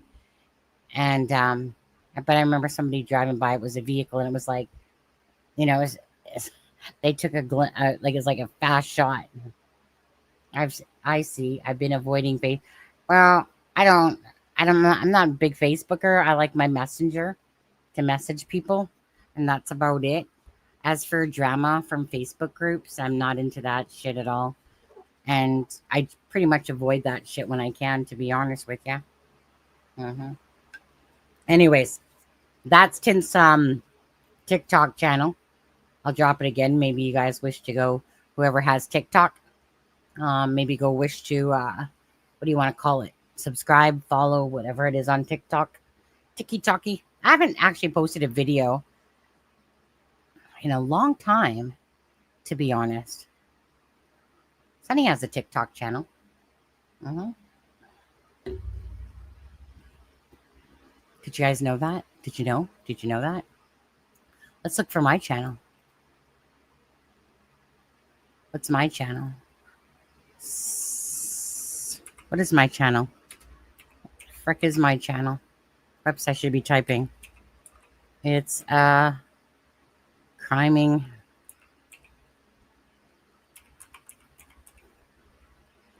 It's a criming shame. Nope. Look at that. Who's that? It's a criming bee shame.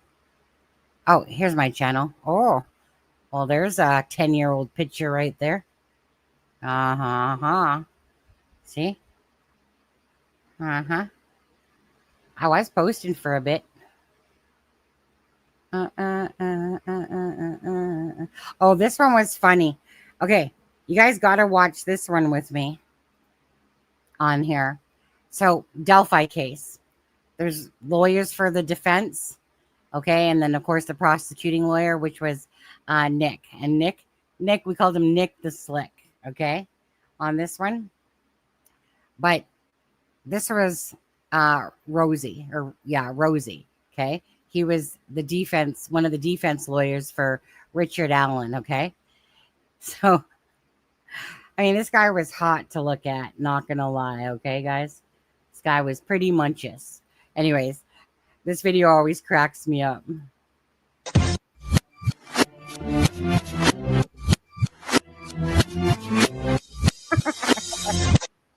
I gotta watch it one more time.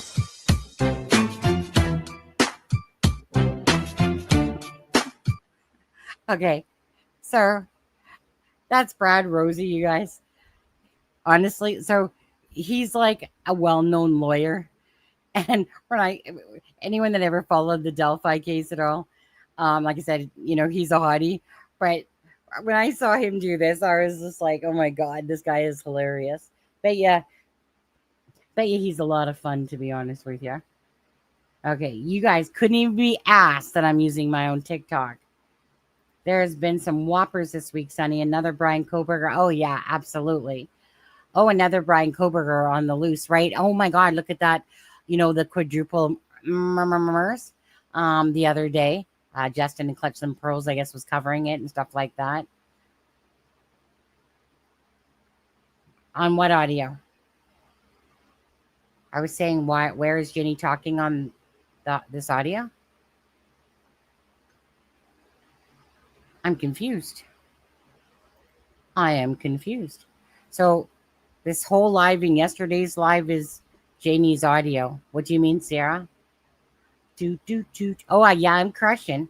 I think, yeah, husband doesn't care. Actually, there's a video of my husband on this one. Probably forgets that I even have it, to be honest with you. Let's see. Oh, yeah, right. This is him.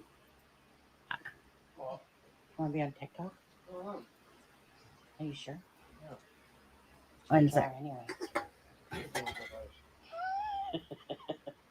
And if I don't? Can't really hear it. But this is TikTok. Can't even hear it. And if I come closer? Wait, you could grab my phone if I do that. What you doing?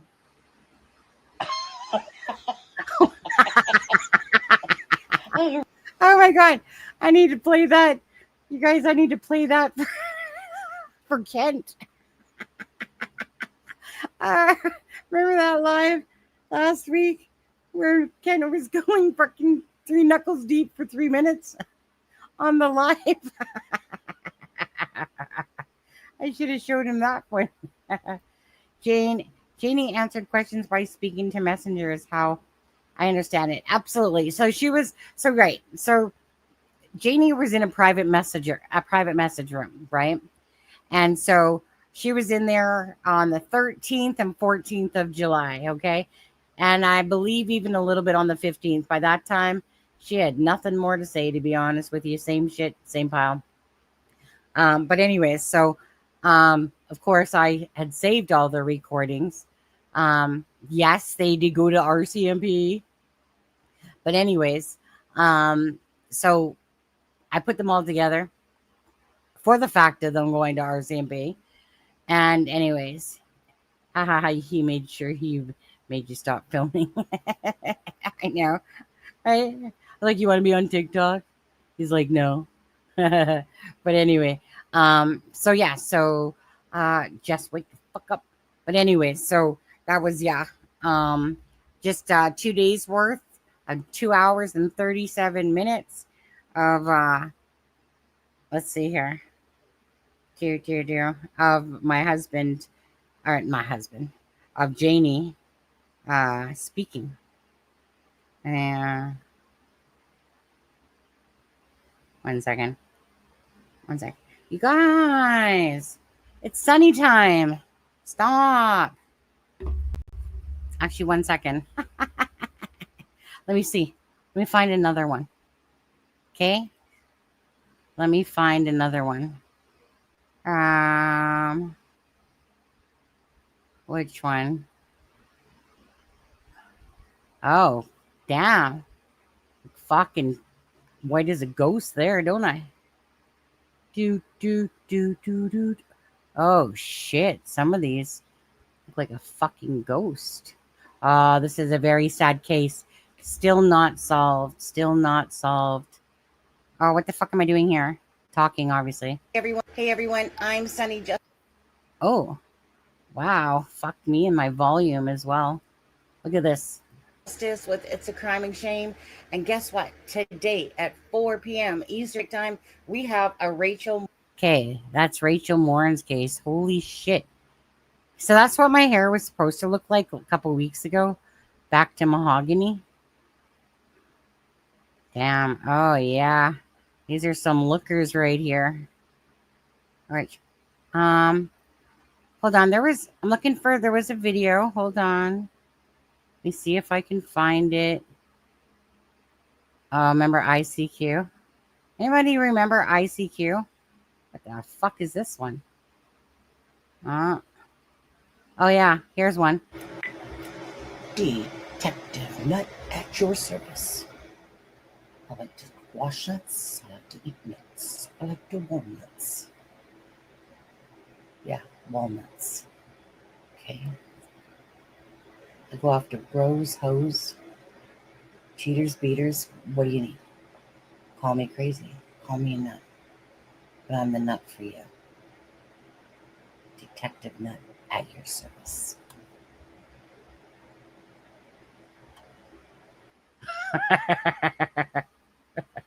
Forgot about some of these.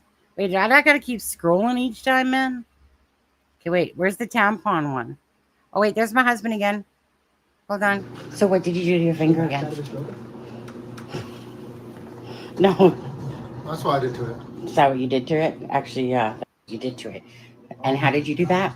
With a wooden spoon. or a knife, perhaps, at work? Okay, love you.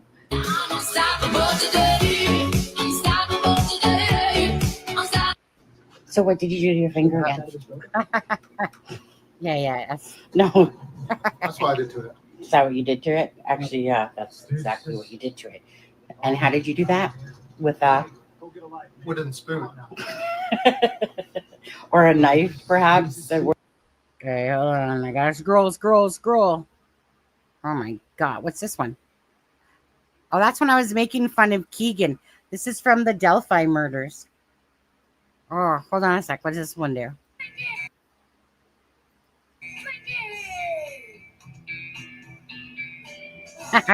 He's a Twinkie boy.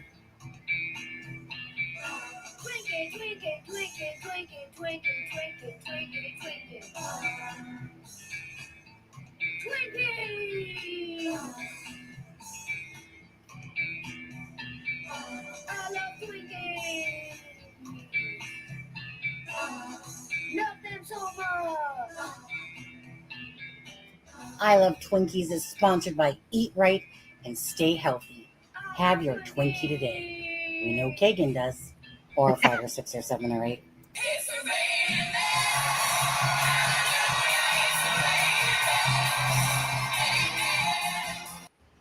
You know, Lacey, you're always trying to hone in on my guy, Adam. But you know what? Adam's mine. Okay. Okay, you guys. That was a very twisted case. Let's just say the word PEDO, okay? In the slammer forever. What else? Hold on. Okay, this is obviously hold on.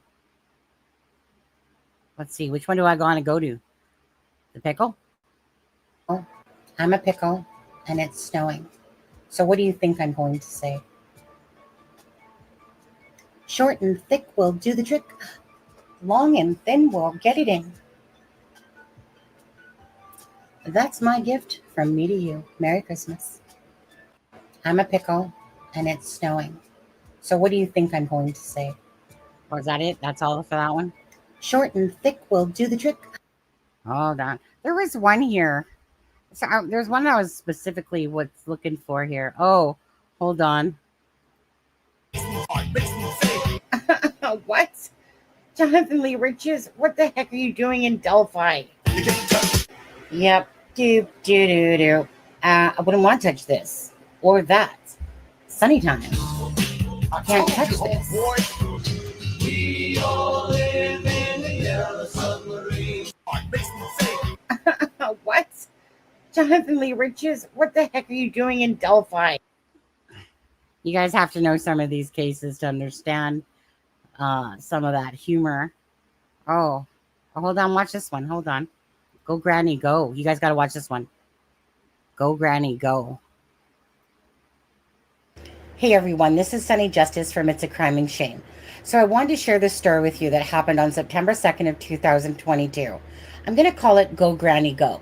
Because what happened was that Granny ordered an accessor ride, and the gentleman picked her up and then proceeded past where she was supposed to be dropped off. Now, she had asked him if he could turn around, but instead of just turning around, this is what happened to Granny. Guys, what's going on? Call the police! They robbed my phone! Can you give her the phone? This is an old woman.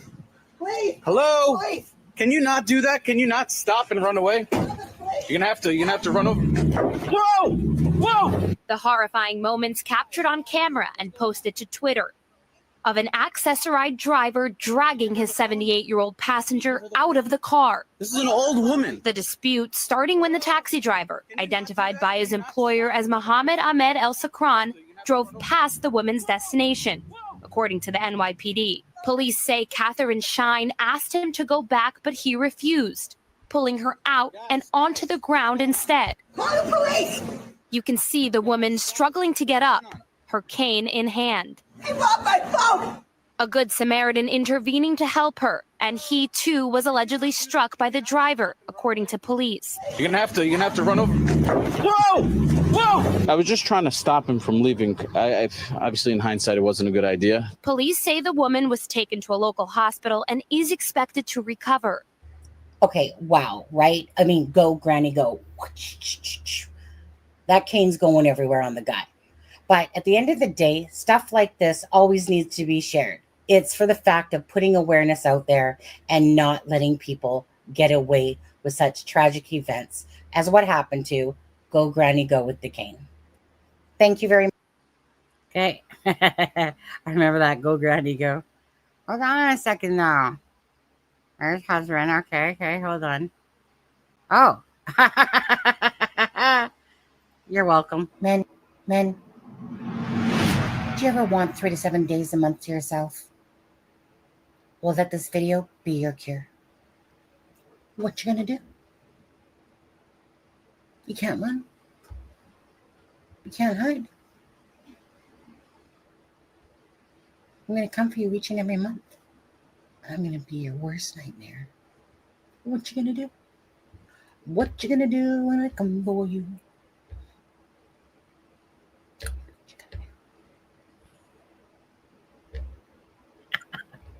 Take it. Stick it. Take it. Because what you gonna do? Men, do you ever want 3 to 7 days a month to yourself? Oh my god. I forgot about all these ones that I did. 1 second. See what else we got. Oh yeah. What's this one? Oh wait. Let's do this one.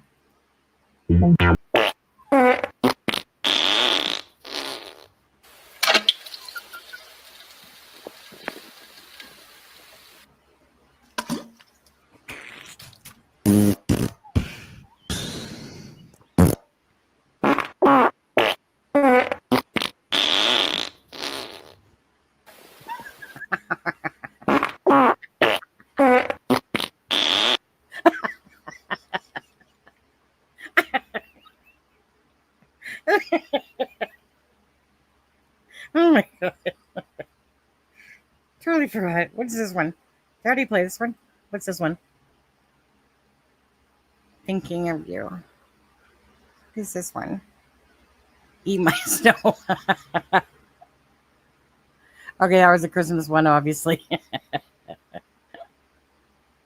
Okay. But there's still one that I was looking for. Oh my god. You guys got me freaking all teary-eyed now.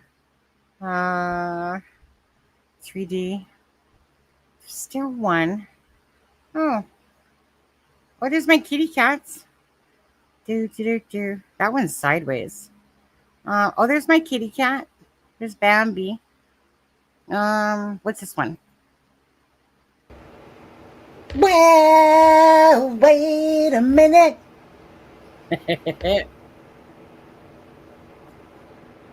Let me tell you about the birds and the bees and the flowers and the trees and the moon up above and a thing called love.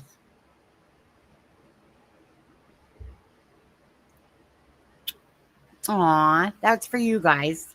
I'm just gonna say that. I love you. Well, wait. No one needs to hear those vocals. Oh, look at my cat. Look at my one cat. Hey, look at her. Look at her. No, seriously. Where's Montana? Bambi, where's Montana? I can't see Montana. I need a poo. Baby, come on. You don't have to say that while I'm recording. Oh. What are you doing, this psychopath?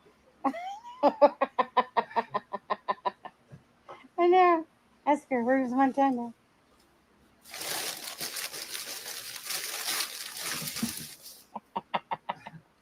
Hey, she was having fun.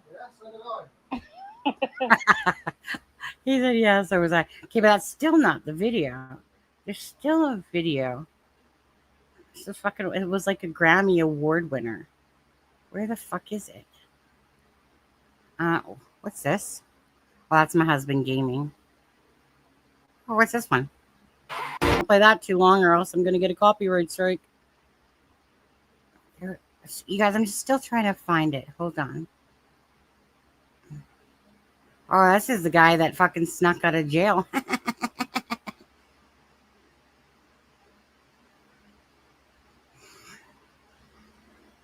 Yeah, he was part of that case. The fuck is this?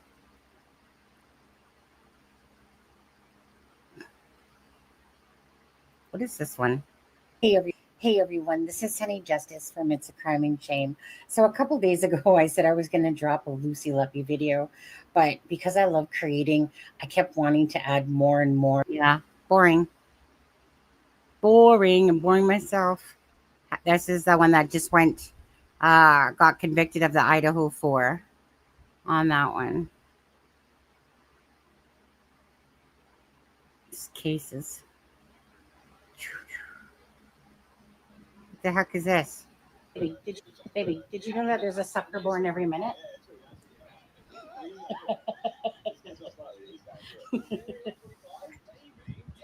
Any words? Go away. Yeah, give me a drink. No. Yeah, I'm still looking for the one. The other one, this one is special, people. Let's see here. Did I get rid of it? Maybe I got rid of it. Some of these ones, I don't know what the fuck.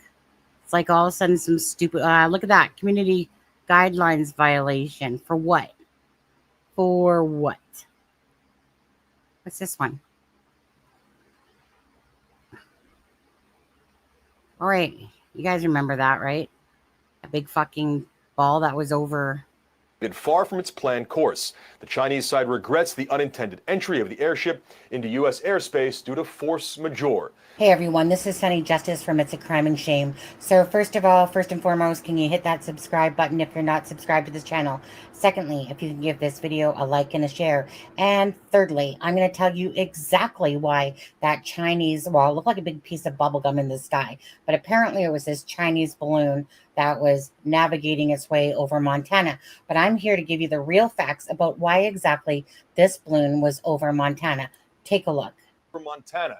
The U.S. says they believe, they're very confident, in fact, that it's from China. The Pentagon has said it traveled over a number of sensitive sites. They wouldn't say what those sites were, but we know what's in Montana. Okay, you guys, so we're not stupid. We know exactly what's in Montana. Take a look. If you guessed McDonald's, you were absolutely correct. This is a 3.6 star McDonald's, guys. Hell no. You honestly think that us from China over here would send a balloon to surveil on the United States? Is this world gone mad? Is it gone crazy? Who would even think that China would do such a thing? You guys know exactly what Montana has. And Montana has chicken nuggets.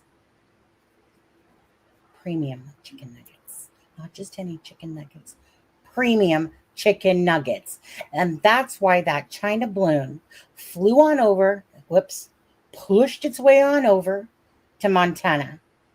So now that you have your facts straight, make it your way. Have a great day. Sponsored by McDonald's. You're welcome.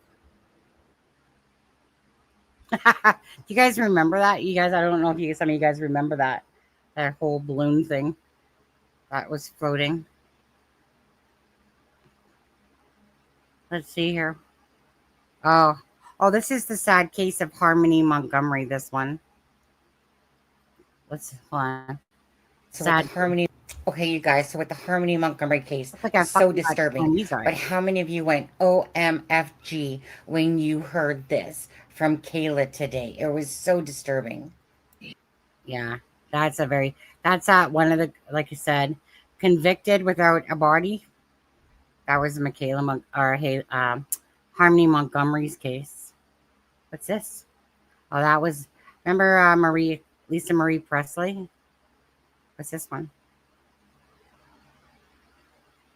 No, maybe I took it down. Darn it.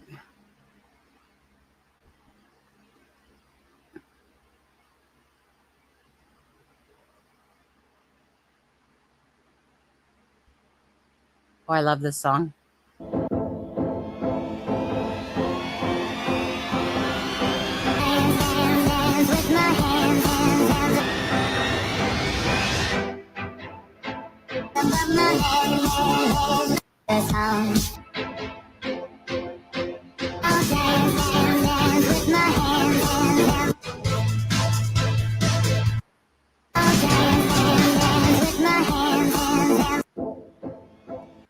I like that Little Girl Wednesday or whatever it's called. She's called. Blah, blah, blah, blah. Blah, blah. It's Murray. Oh, there's Montana. Hold on. Montana and Bambi. Girls, what are you doing on Daddy's computer desk? Montana? M&M meats. And you're on his pants, that it shouldn't be up there. Just having some Bambi? stuff past the showers. What do you got to say for yourself? Past the shower. Nothing? It's got like looking away like you're not guilty? spinach, feta cheese, or whatever. Montana? Guilty? In like an Italian sauce. Very too cute. Very too cute. Girls? What are you doing on Daddy's computer? I don't think I can find the one. I thought I still had it up here, but it doesn't look like I do.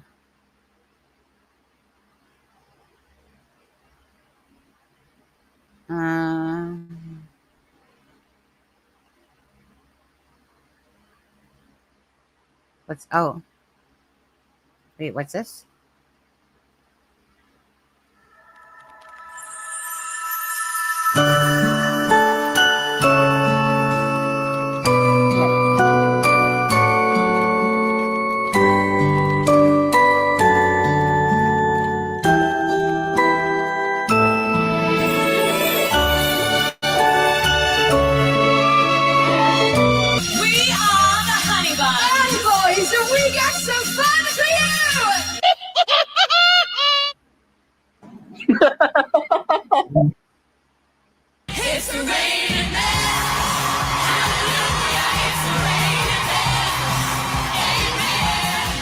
Yeah, Aspen, you would need. I think you would do all right, Aspen. You know, your group of guys don't get messed with in prison. I don't even know who you are, actually, Adam.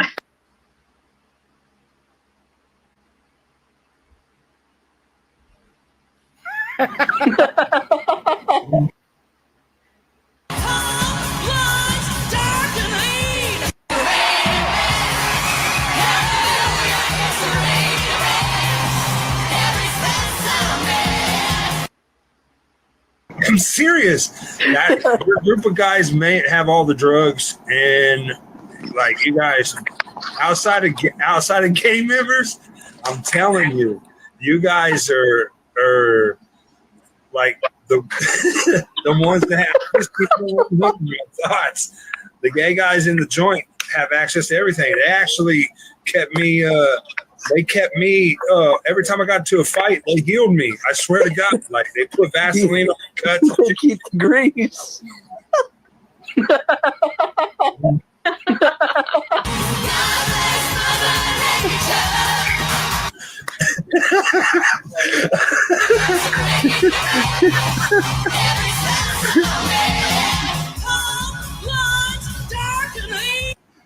Oh.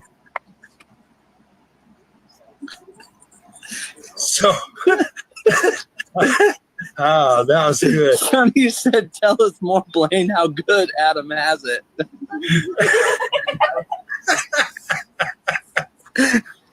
Oh shit. Let's just say he would be well fed.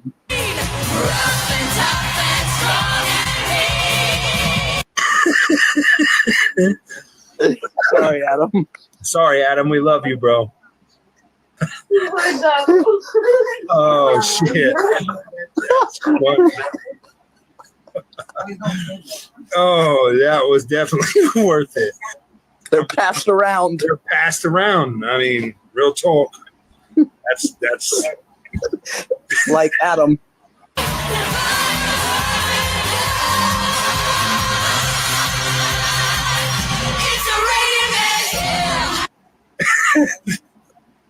Oh, Sonny said I have tears. I do. Yeah, that was definitely worth it. Oh God.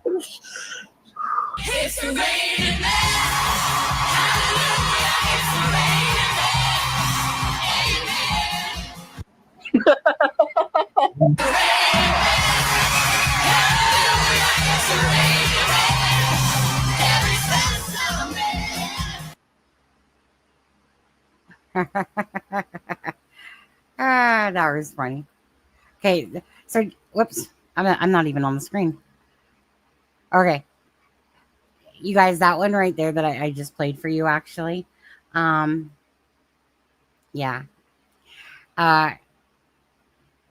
Blaine, the big red called Blaine. So he was part of the Karina McClurkin case, and he kind of went off on somebody and whatever. The next thing you know, he asked if he could join the live. Very sad case of Karina McClurkin. Her remains were finally brought home. Was it about a year and a half ago? Just before the Delphi. Anyways, so me and Blaine became really good friends. Two totally different lifestyles, and basically what they were saying in that video was that basically Adam swings the other way, we'll say.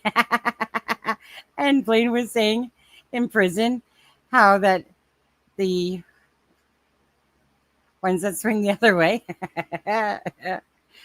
that they heal, that they are basically the healers in prison, that if somebody gets hurt, that they basically heal them up and stuff like that. But anyways, we were doing a live, and basically an urgent message had come in while we were on the live, and Blaine he OD'd.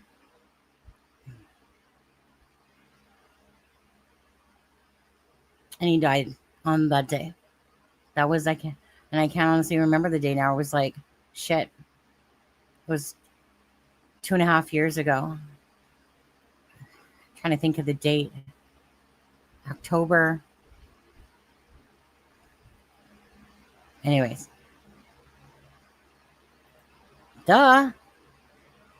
But anyways, so he had cleaned himself up, and then his girlfriend had gone and she broke her probation, and so she was in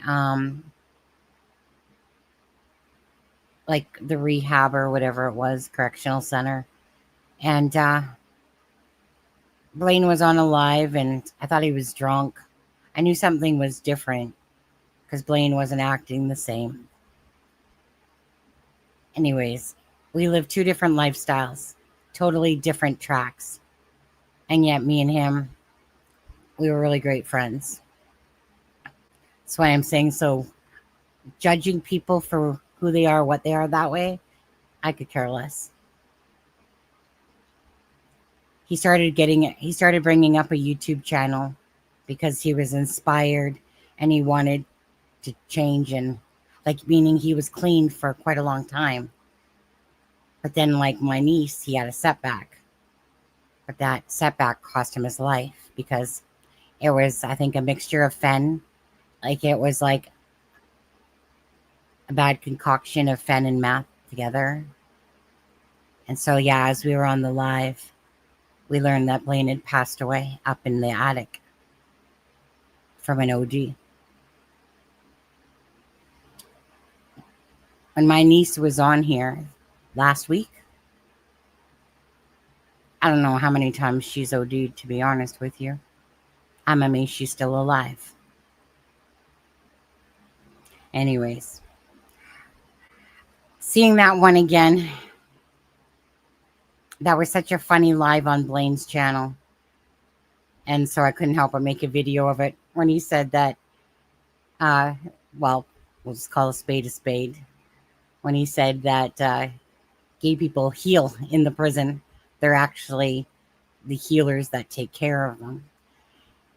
We were dying laughing because Blaine obviously was trying to find some words, how to say it. And so then, of course, Andrew started laughing so hard, which made everybody else laugh so hard. So I couldn't help but make a funny video out of it on there. But now it's a memory of Big Red. Hi, Patty. How are you on there? Anyways, so yes, I have a TikTok. I haven't uploaded in months and months on it. I used to, and I probably will do again at some point. A lot. Oh, my husband's saying bed anyway. Oh yeah, right. He has to work in the morning. I do too, for an hour and 45 minutes. But anyways, there was the one I was actually looking for, because we were talking earlier about singing or whatever. Or there was one that I had done, but I think I must have taken it down. I think it was Jonas Brothers. But anyway, so yeah, a lot of the different cases that we've covered over the time. Where's Sebastian Rogers? This piece of shit right here. Daniel Cavalcante. Maddie Soto. Very sad cases. Anyways. Yeah. You know, it's hard for, I guess, people that have that addiction. You know, it was a hard day. It was hard for a long time, to be honest with you. It's just really sad.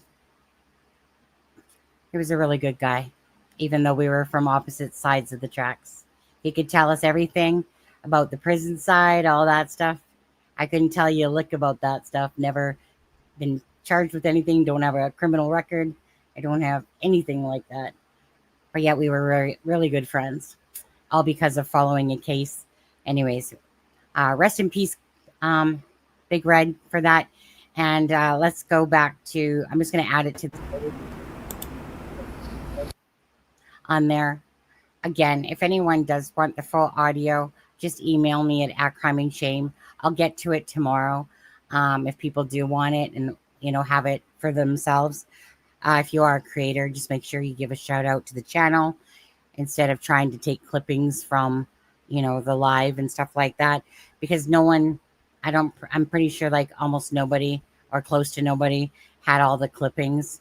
But Sunny's on the game when it comes to that. So anyways, 2 hours and 37 minutes of listening to Janie talk. You know, you might want to rip your hair out by the end, but whatever. Look for all those little details, right? Yeah. Anyways, you guys stay blessed. Have a good one. Thank you, Mark, for the tip. McMac, thank you so much. God love you all. Rosebuds, thank you so much for the $5 super sticker. And then Law's Family 279. Thank you so much. You guys, again, tomorrow is August 1st, so have a great night. We'll see you in the morning. Well, no, so sorry. I'm not going to see you in the morning. I'll probably see you later on tomorrow night. This weekend, though, I don't really plan on doing a live this weekend.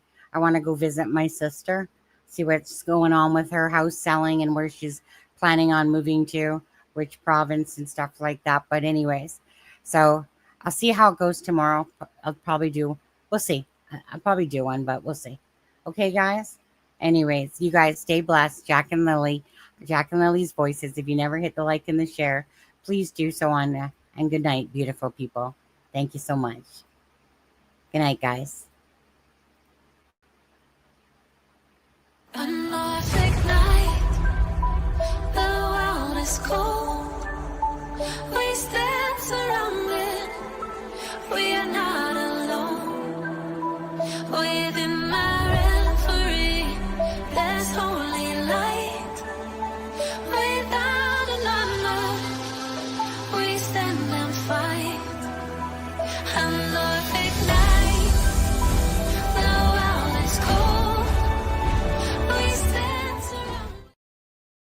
So guess what, you guys?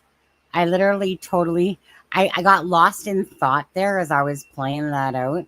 And I was like, wait a second, I forgot to hit end stream. Sunny. Sunny, honey, you're so funny. Anyways.